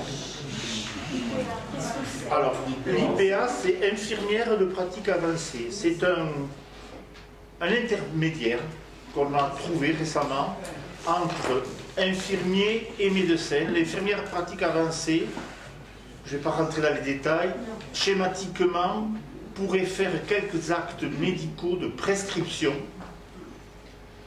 en accord avec le médecin. C'est bien. C'est une très bonne chose palliative pour les 10 ans à venir. Et j'y suis extrêmement favorable, en alertant simplement que potentiellement c'est l'ouverture à une médecine à 2 vitesses. Ou en tout cas une médecine au rabais. Il y a un danger, soyons vigilants à ça. Je suis extrêmement favorable, nous allons en recruter une au centre de santé de Figeac. Mais attention, voilà. Je vous décris pour finir le centre de santé de Figeac, donc 7 médecins salariés, au passage 2 médecins retraités. Donc attention, là aussi, sans les retraités, l'avenir est sombre. Et 2 jeunes consoeurs qui ont fait 10 ans d'études pour demander un mi-temps. Donc quand je vous dis que dans le numerus clausus, il faut le doubler, je suis peut-être encore pas assez optimiste et pas assez demandeur. Il n'y en a plus de numerus clausus. Il y est. Je conclus en vous donnant une idée de ce que nous venons de faire sur Figeac et Grand Figeac. C'est la mise en place d'un centre de patients en déshérence qui consiste au travers de volontariat des médecins ou soit retraités ou libéraux installés en partenariat avec l'hôpital de Figeac de proposer des consultations réservées aux patients sans médecin traitant par l'intermédiaire de docteurs. Voilà. Nous avons eu la chance, parce que c'est une grande chance, d'avoir des médecins qui ont vu dans cette opportunité la possibilité d'offrir de leur temps aux patients, de ne plus être harcelés au téléphone en disant nous ne prenons plus de patients, nous n'avons plus le temps. Ils ont quand même trouvé 4 heures tous les 15 jours en moyenne pour venir dans ce centre, consulter et être remboursés à 100% de... Non, pardon, être payés à 100% de leurs actes, le Grand FIJA prenant en charge toute la logistique locale, secrétariat, fourniture médicale. Voilà. C'est une idée que nous avons eue et c'est une proposition qui satisfait. Et pour, j'ai fini, pour vous donner le jour de l'inauguration, pour vous dire la détresse qu'il y a actuellement sur le territoire, on a rencontré une patiente qui avait 92 ans, qui n'avait pas pu voir un médecin depuis 4 ans et qui était diabétique. Et elle a pu enfin avoir une consultation à ce centre ce jour-là. Profiteuse. Voilà. Merci. Je vous propose qu'on se serve du micro comme d'un bâton de parole. Donc avec un temps de parole limité, est-ce que vous voulez réagir ou prendre notre volet? Prendre d'autres interventions, on fait une réaction. Alors c'est un bâton de parole. D'accord.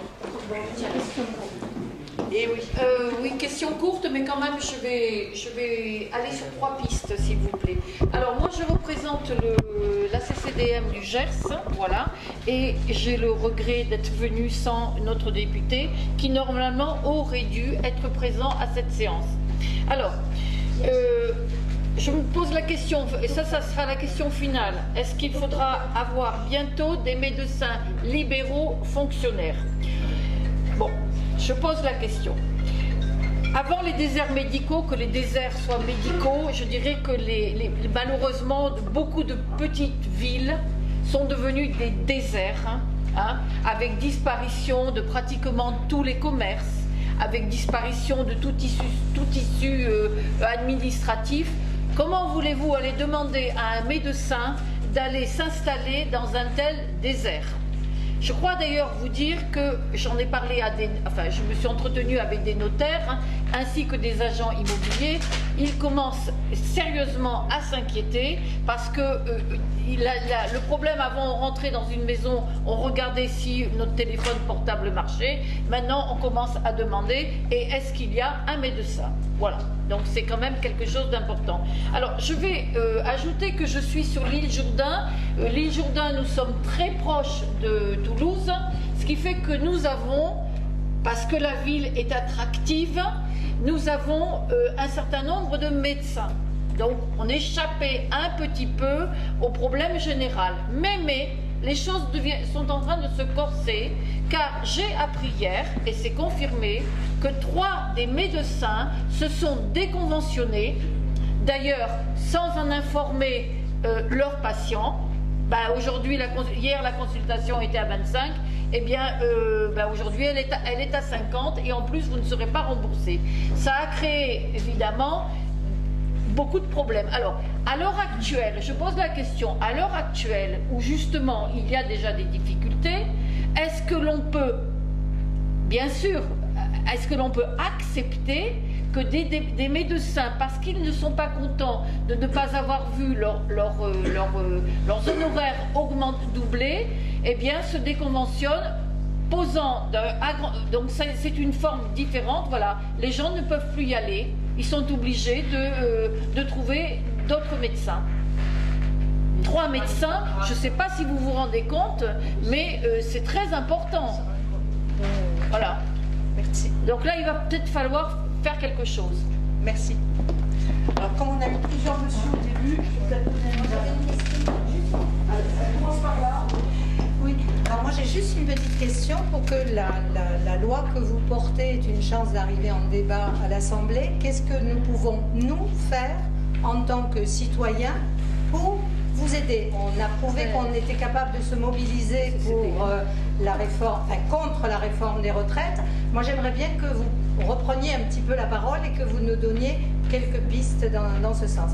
Et puis après, j'ai juste une petite réflexion, dire que ça fait extrêmement plaisir de voir des politiques jeunes. Moi, j'avais apprécié Louis Boyard et Vincent Peytavit, qui était venu, j'ai oublié son prénom, Sébastien Peytavit. Et c'est vrai que ça fait du bien, et vous avez une façon différente de parler, d'aborder les choses, et je dois dire que moi, ça me réjouit. Voilà.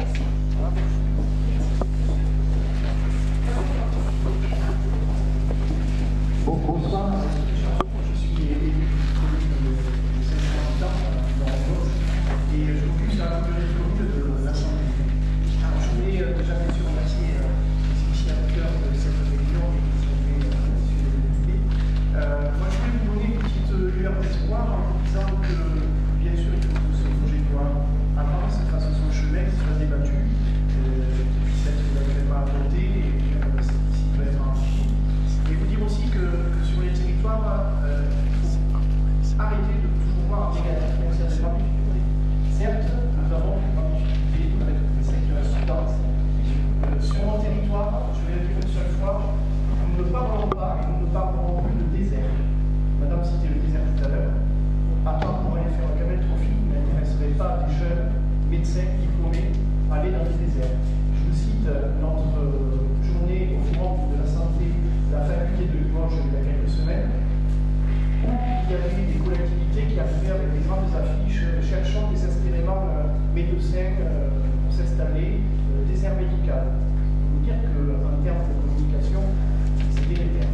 Et à chaque fois qu'un article transparaît dans la presse et où il y a marqué désert, un jeune médecin, un jeune diplômé ou un jeune, peu importe, qui va aller s'installer dans une région qui tape, par exemple, le département du Lot, et qui tombe sur des articles où il y a marqué désert médical, est-ce que vous pensez que ça lui donne envie de s'installer? Même si c'est dur. Premièrement. Deuxièmement, je vous ai dit que je voulais vous parler de façon positive, vous dire un petit peu qu'il y a des choses à faire. Et certaines choses sont reprises un petit peu différemment dans la proposition de loi. Nous avons travaillé sur la qualité des communes très humblement à plusieurs niveaux. Niveau court terme, du moyen terme et du long terme. Pour le long terme, nous préparons les jeunes de notre territoire rural, commune 56 000 habitants, 77 petites communes, parce que, bien sûr, nous avons vu, comme vous l'avez dit dans les statistiques, que les jeunes qui partent en études de médecine sont la plupart du temps issus de milieux urbains et de milieux favorisés. Nous nous sommes dit, est-ce que c'est pas la meilleure des solutions de pousser nos jeunes de nos territoires ruraux défavorisés à aller faire des études de médecine? Donc nous avons créé au lycée de Saint-Céré, au lycée Jean Giossa, une option santé en classe de première et de terminale, qui est une sorte de classe préparatoire intégrée. Et cette option santé, donc c'est la deuxième promotion qui a lieu en ce moment, avec un triptyque sur une formation renforcée. La deuxième partie, c'est bien sûr de l'immersion de la connaissance des métiers et des humains qui travaillent dans le domaine de la santé. Et la troisième partie de ce triptyque de la formation, c'est tout ce qui est méthodologie, estime de soi, pour que ces jeunes, quand ils arrivent en première année de médecine, en passe, ils aient une chance de réussite. Donc une option santé. Deuxième chose que nous avons créée, c'est une bourse pour les études de médecine de la première à la dernière année, avec un engagement croissant. Et c'est là où je ne suis pas tout à fait d'accord avec la question du CESP qui a été citée tout à l'heure, qui est dans la loi, parce que discuter avec les jeunes qui sont en première, deuxième, troisième année de médecine, aucun ne va pouvoir s'engager, très très peu vont pouvoir s'engager dès les premières années. Nous, à la première année de médecine, on les oblige, pour avoir la bourse, à s'inscrire à un tutorat. Pendant l'externat de la deuxième à la sixième année, on les oblige, pour avoir la bourse, à faire un stage sur le territoire. Et il n'y a qu'à partir de l'internat où on verse une bourse sous condition d'installation et de s'installer 6 ans sur le territoire. Donc voilà, option santé, bourse d'installation. Et après, à court terme, nous avons fait ce fameux guichet unique sur notre territoire qui nous a permis d'installer 2 médecins en fin d'année 2022 et au début de l'année 2023. Il y a eu une nouvelle installation sur Martel l'année dernière un médecin qui va venir sur Alvignac au 1er juillet prochain, et nous espérons d'ici la fin d'année avoir encore notre 4 médecins généralistes. Par contre, au niveau des spécialistes, bien sûr, on n'a pas résolu la question. Voilà. J'ai remis à M. le député Pradier une contribution que j'ai remis aussi à Guillaume Garot. Je ne suis pas d'accord sur tout, peu importe, mais les débats, les échanges et les apports des uns et des autres enrichissent toujours ces propositions de loi, et j'espère qu'au niveau de vos chambres, vous arriverez aussi à les enrichir dans un climat plus serein que nous sommes à pouvoir dans quelques temps. Merci.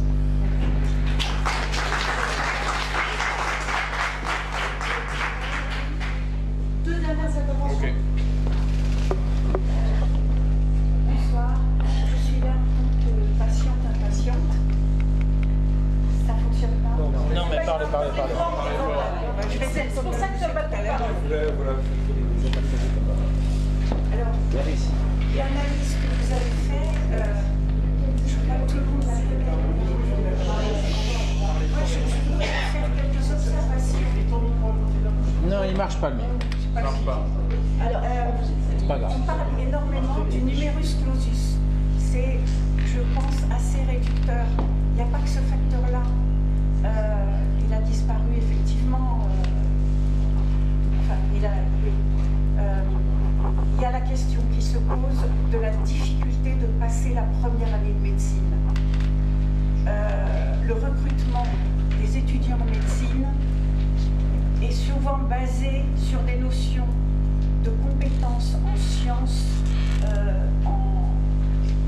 Il s'agit de personnes en général surdouées dans les matières scientifiques, et le côté humain, il est mis de côté. Et pour avoir deux filles qui ont tenté de passer la première année de médecine, je me suis rendu compte que c'est terrible. Et au-delà du problème du numerus clausus et de l'effectif, il y a cette question de l'élimination au bout de la première année. Le redoublement est terrible parce qu'il y a une rivalité entre ceux qui ont redoublé et les nouveaux. Voilà, c'est des principes de réalité dont il faut avoir connaissance parce que c'est ce que vivent les étudiants en médecine. Alors, en tant que candide, je voulais revenir sur un point de la proposition de loi parce que je ne suis pas sûre d'avoir compris. De quoi s'agit-il quand on parle d'école normale de santé par rapport aux universités? Je n'ai pas compris ça. Quelle était la différence ou la complémentarité? Voilà, donc c'est une question. Et puis donc, certains d'entre vous nous ont expliqué le fonctionnement actuel dans certaines communautés de communes du département. Moi, malheureusement, je n'ai que l'exemple de la communauté de communes de Cœur de Causse, et tout ce que vous avez présenté sur l'intérêt formidable d'une maison de santé, avec tous ses avantages. La maison de santé de Cœur de Causse est l'antithèse de tout ce que vous avez présenté, malheureusement. Départ des médecins, non-remplacement, coquilles vides, conflits entre les différents personnels, etc. Donc, voilà, j'en suis en partie, hein, comme tous les patients potentiels de cette communauté de communes. Donc, voilà. Donc, la dernière intervention, c'était madame. Voilà, d'abord, je voudrais remercier monsieur le député.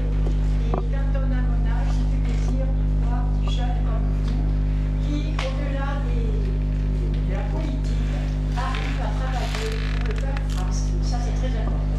Ensuite, moi, j'ai été comme petit prof pendant 38 ans de ma vie. Et les dernières années, je suis à la retraite depuis quelques années, j'avais remarqué un grand problème chez les premières et les terminales.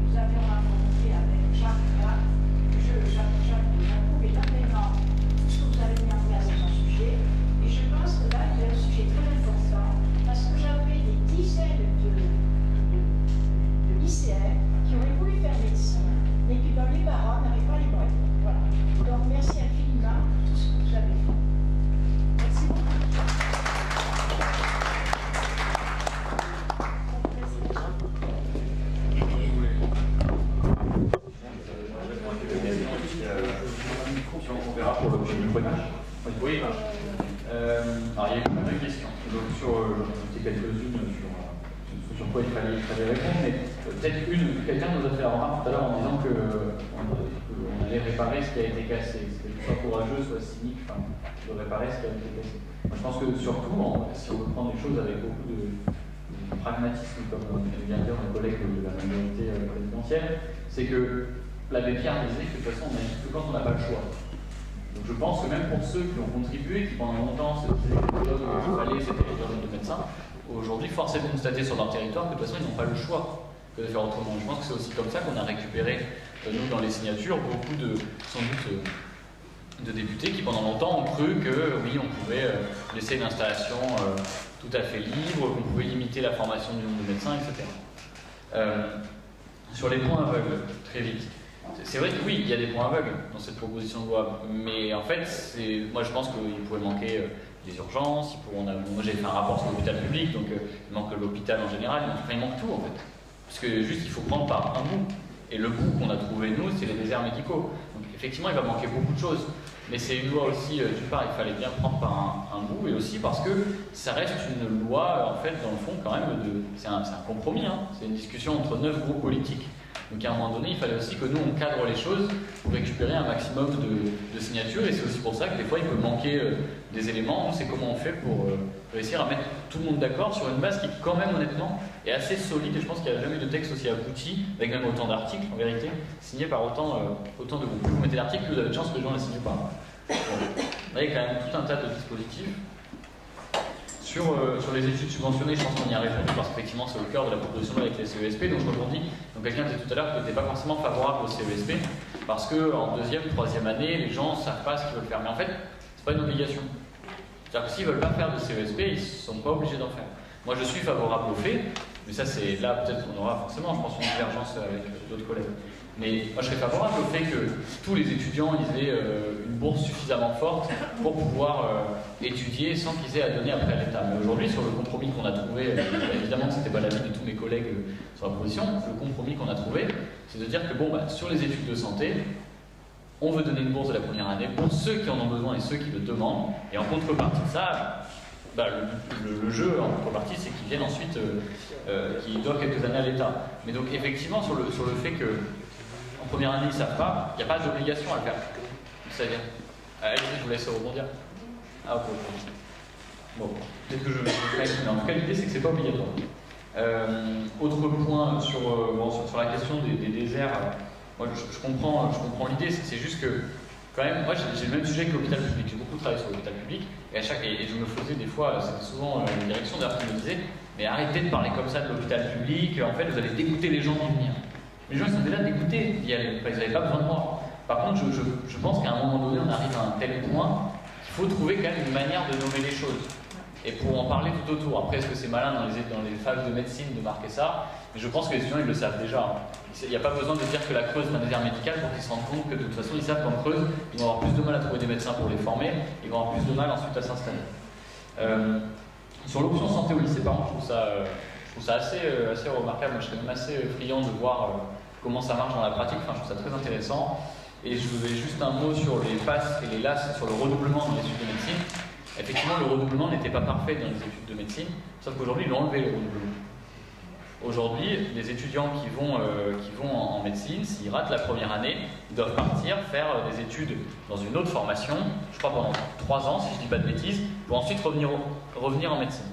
Il n'y a pas encore de statistiques sur le sujet, je pense qu'on va arriver là maintenant à la génération est-ce qu'ils sont revenus apprendre médecine, et même quand on parle avec l'ordre et d'autres médecins, avec d'autres profs, on nous explique quand même assez rapidement qu'un étudiant qui est parti de la fac de médecine pour partir faire du droit ou de l'histoire, au bout de 3 ans, parce qu'il a une licence en droit en histoire, c'est assez rare qu'ils reviennent aux études de médecine. Donc moi, je ne sais pas si le redoublement c'était le plus optimal, mais en tout cas quand même, je pense que c'était quand même mieux que ce qu'on a aujourd'hui avec le PASS et le LAS. Il y a pas mal de questions sur lesquelles j'ai étudié, mais je les laisse volontiers à mes collègues.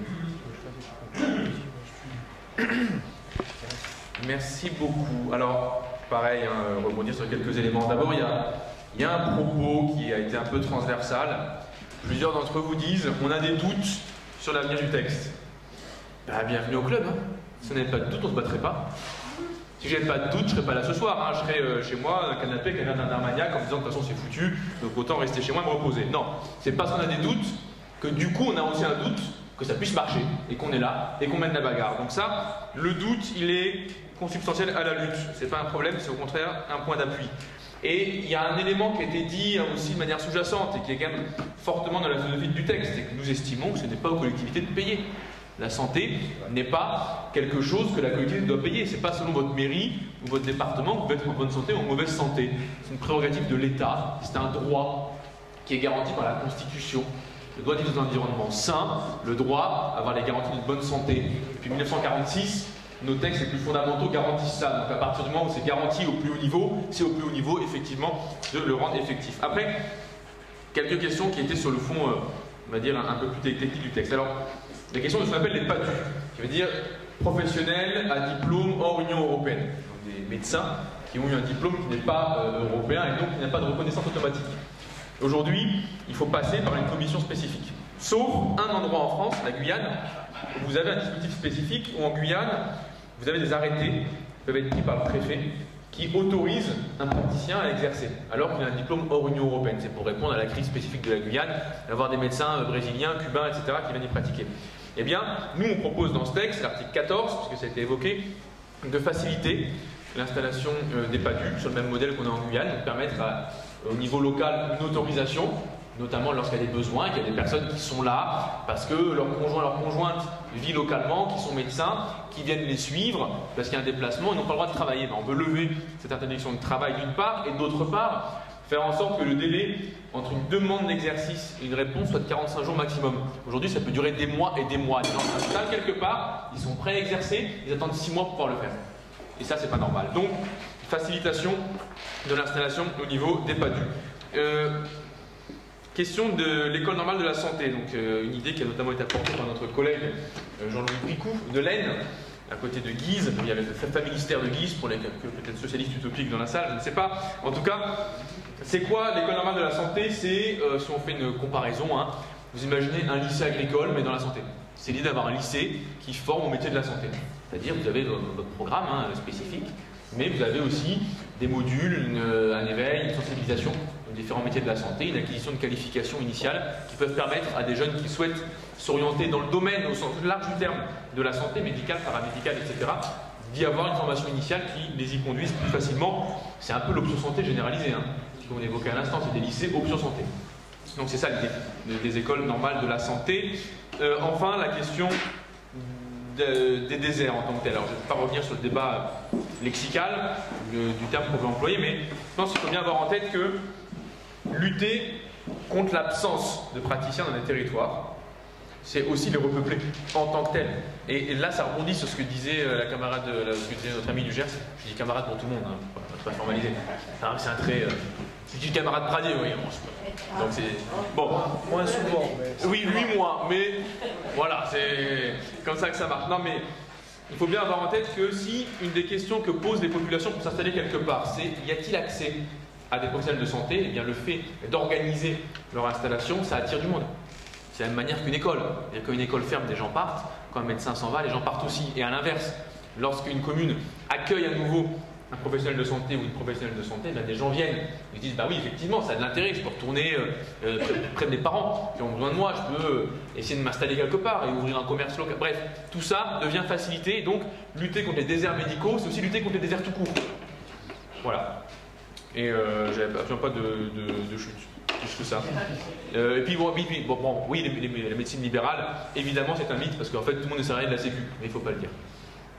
C'était le point un peu plus. Moi, je pense que tu voulais rebondir aussi. Non, j'ai cru qu'il voulait dire un mot avant que tu conclues. Bon, quelques mots juste pour compléter les interrogations que vous avez eues. Trois points. D'abord, monsieur, j'ai cru comprendre ce que vous évoquiez quand la discussion que nous avions eue sur le conventionnement, déconventionnement, etc. Aujourd'hui, ce qu'il faut comprendre, c'est que dans la proposition de loi que nous portons, ce que nous proposons, c'est d'organiser l'installation des médecins partout sur le territoire, mais pas de choisir le conventionnement ou le déconventionnement. Je donne un cas de figure très concret. Mon collègue évoquait les soins parisiens. Il y a quelques semaines, j'ai eu besoin d'un dermatologue. J'étais à Paris.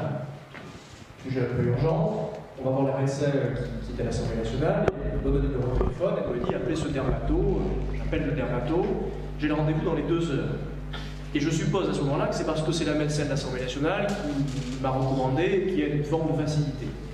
Je vais voir le dermatologue. Je suis soigné par le dermatologue. Et au moment de sortir, je tends ma carte vitale et la secrétaire me dit non, ici on n'est pas conventionné, on ne prend pas la carte vitale et j'ai payé 160 €. Le conventionnement et le déconventionnement, ça ne règle pas le problème du désert médical.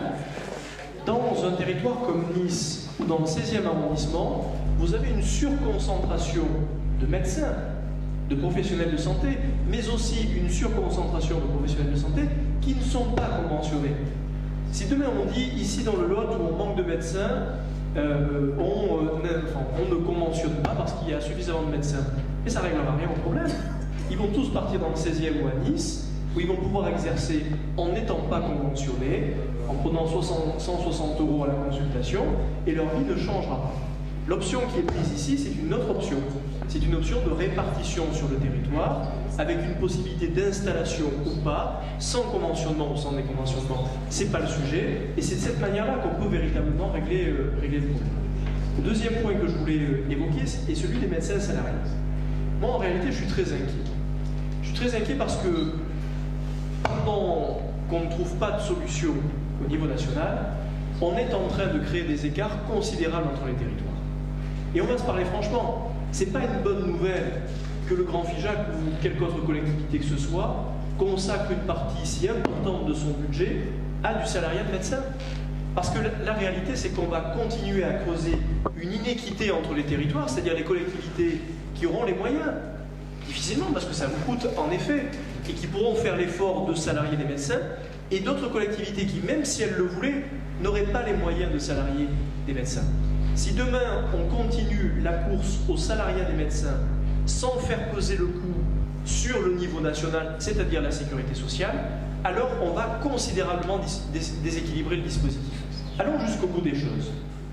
Il y a dans notre pays un principe simple, c'est celui de la sécurité sociale, principe fondamental, pas simple, fondamental. Ce principe, il dit que la santé, elle est prise en charge par la sécurité sociale. La sécurité sociale, elle est financée par des cotisations spécifiques que nous payons, vous et nous. Ça veut donc dire que nos médecins, aujourd'hui, ils sont pris en charge par des cotisations qui sont directement ciblées vers la sécurité sociale. Lorsqu'une collectivité, en l'état actuel des choses, salarie un médecin, elle ne le finance pas avec les cotisations issues de la sécurité sociale. Elle le finance avec un autre budget qui n'a rien à voir avec les cotisations, qui est celui d'une dotation de l'État et d'une fiscalité locale. Ce qui se passe donc dans ce dispositif, dont je comprends qu'il soit une gestion d'urgence, c'est que nous sommes en train de transférer la charge de la sécurité sociale vers d'autres impôts qui s'appellent des impôts locaux.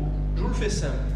En résumé, on est en train progressivement de faire payer ce qui relève de la sécurité sociale par le foncier non bâti et le foncier bâti. Voilà le risque considérable, au-delà même de la question de l'accès aux soins qui est en train de se passer dans notre pays. C'est un déséquilibre de l'architecture fondamentale qui a été celle des cotisations destinées à la sécurité sociale et du financement de la sécurité sociale qui finance la santé. Voilà le cœur du sujet.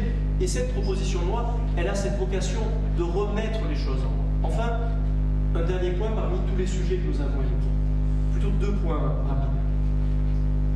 Vous évoquez la question des déserts et les mots que nous pouvons employer qui dégradent au fond nos territoires. D'abord, il faut dire que, je ne sais pas comment c'est dans le Gers, mais ici à la Bassine du Raz, tout près, vous avez une offre de services considérable, de commerce considérable, ce n'est pas du tout un désert, mais on a un problème d'accès aux soins. Donc il n'y a pas forcément de lien entre le désert du territoire, l'accès aux soins, on y vit, on a des commerces, il n'y a pas de difficulté, mais on a une difficulté médicale, pas vraiment paramédicale en réalité, mais une difficulté médicale. La deuxième chose que je voudrais dire, c'est que il ne faut pas, dans nos combats et les combats que nous allons mener à l'avenir, que l'urgence, qui est l'accès aux médecins, aux spécialistes et aux paramédicaux, nous fasse oublier aussi que nos territoires, les plus ruraux, peuvent être des lieux d'exercice de l'excellence médicale. Nous avons dans nos territoires des lieux dans lesquels on sait faire de l'excellence. Pas seulement de la gestion d'accès aux soins immédiats. On a des paramédicaux qui savent faire de l'excellence, qui vont largement au-delà de l'acte paramédical traditionnel, qui savent faire de la gestion de cas complexes, etc. et qui sont aujourd'hui à un niveau absolument exceptionnel de soins. On a dans nos territoires, et c'est vrai ici, la maison de santé de la Vassimura n'est pas qu'une coquille vide. On a des prises en charge de malades du cancer, on a des prises en charge aujourd'hui de traumatisés crâniens, de malades d'Alzheimer, dans des conditions qui étaient des conditions d'innovation. Et ça va être très important que nous, dans les batailles que nous avons à mener, nous n'oublions pas qu'il faut à la fois gérer l'urgence dans nos territoires, mais aussi gérer l'innovation et l'excellence, parce que l'un attire l'autre. Nous attirerons demain des médecins si l'on est capable de leur démontrer que dans nos territoires, on sait aussi faire de la recherche, qu'on sait aussi faire de l'excellence, que dans des territoires plus urbains, on ne sait pas faire, en tous les cas pas avec les mêmes conditions de proximité. Un dernier mot sur comment pouvez-vous nous aider et quel est l'avenir de ce texte. Parfois, il y a des petits miracles dans la vie parlementaire. Il y a des textes, peut-être les avons-nous votés ensemble, j'en ai porté, d'autres les ont portés, dont on était certain qu'ils n'aboutiraient jamais et qui ont fini par être votés à l'unanimité à l'Assemblée nationale. Ça nous est arrivé, et on a voté ensemble. Il n'est pas impossible que l'on réussisse aussi sur ce texte. Ça, c'est notre boulot de parlementaire, de manœuvrer, de trouver la bonne faille, la bonne opportunité pour. De regarder si dans le texte qui arrive, qui est un texte porté par le gouvernement en réalité, on peut faire des amendements. Avec toutes les difficultés, vous commencez à le comprendre qu'il y a à faire des amendements. Puisque dès qu'on rajoute une charge financière, on a un filtre qui s'appelle l'article 40, dont vous entendez beaucoup parler depuis quelques semaines. L'avantage de toute cette période, c'est que ça aura permis à chacun de redécouvrir les subtilités de la vie parlementaire et de la Constitution. Le 49.3, tout le monde sait ce que c'est, le 47.1, on commence à bien savoir, et l'article 40 aussi. On est en train de voir si on peut saisir cette occasion. Toute la force de frappe que vous avez, vous, comme citoyens, c'est d'aller voir dans vos territoires vos députés et de leur dire que eux aussi doivent participer à cette aventure. Vous avez raison de dire que ça a bougé. Je réponds à votre interrogation, monsieur, sur la fatalité qu'il y aurait à ne jamais réussir à faire bouger les lignes. Il y a ici des parlementaires qui ont co-signé cette proposition de loi, qui il y a quelques années n'auraient jamais co-signé une proposition de loi pour laquelle leur chef n'aurait pas dit vous avez le droit de la co-signer. Ils ont été quelques-uns à le faire. Et ça, c'est plutôt bon signe. La pression positive, c'est-à-dire pas les menacer, évidemment, mais la pression que vous pouvez mettre sur vos parlementaires en leur expliquant que c'est une nécessité qui dépasse les clivages politiques, c'est la meilleure manière de nous aider. Et il n'est pas impossible qu'à l'occasion d'une niche parlementaire, à l'occasion d'une inscription à l'ordre du jour qu'on peut maîtriser, nous les parlementaires, ce texte puisse être examiné. Et moi je pense que ça arrivera. Je pense que ça arrivera parce que les temps sont suffisamment durs pour l'Assemblée nationale pour que, bien un moment, nous reprenions la main sur tout ça. C'est ce qui est en train de se passer progressivement. Voilà ce que je voulais vous dire en remerciant, peut-être, mais vous direz à votre conclusion, les organisateurs, en remerciant mes deux collègues. J'étais très heureux de les avoir ce soir ici en terre lautoise et je sais que c'est un plaisir partagé. Et merci à toutes et à tous de votre participation.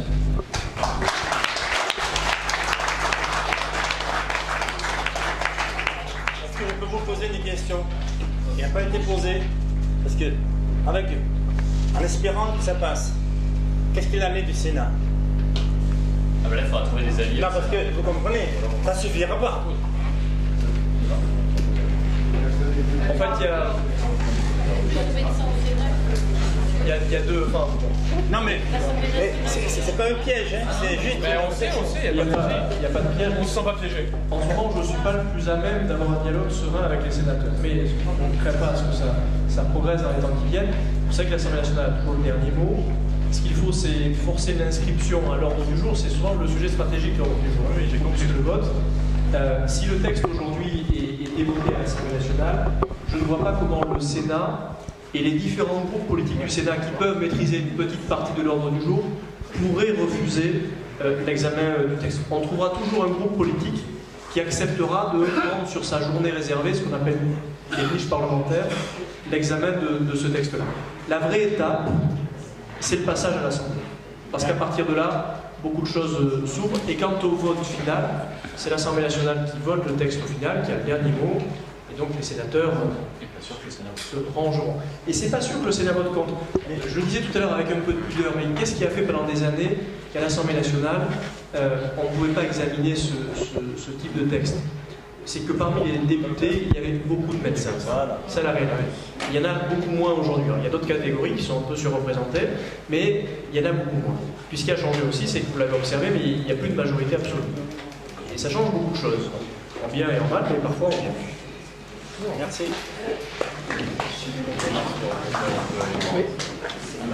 Je crois qu'avec plaisir, on va peut-être conclure cette réunion. J'espère qu'elle a répondu effectivement aux questions que vous pouvez vous poser sur aujourd'hui cette proposition de loi. Là, je remercie ceux qui ont bien voulu accepter notre invitation à y présenter cette proposition. Merci Aurélien aussi pour nous avoir permis d'avoir organisé cette réunion. Pour simplement rappeler que nous sommes toujours présents dans le département et que nous avons mis à disposition de toutes les personnes, et vous trouvez des numéros de téléphone dans toutes les pharmacies, toutes les personnes qui ont des problèmes aujourd'hui d'accès aux soins et qui n'aboutissent pas dans leur démarche, peuvent vous appeler. Ce n'est pas parce qu'on trouve une réponse, mais c'est parce que vous devenez des personnes dont on va pouvoir porter notre éducation. Nous sommes aussi, simplement pour dire que la plupart des gens qui sont adhérents à notre association, ce sont des gens qui ont l'agrément du ministère de la Santé à représenter les usagers. Donc à ce titre, nous sommes habilités à pouvoir nous représenter les difficultés que vous pouvez rencontrer. Donc plus on sera nombreux, plus on pourra effectivement avoir de la voix. Voilà, merci encore de votre participation. C'était juste pour dire, on vous a affiché une diapo là, la question a été posée, il y a eu des réponses apportées sur ce qu'on peut faire tous pour se mobiliser sur ce sujet qui nous touche au quotidien.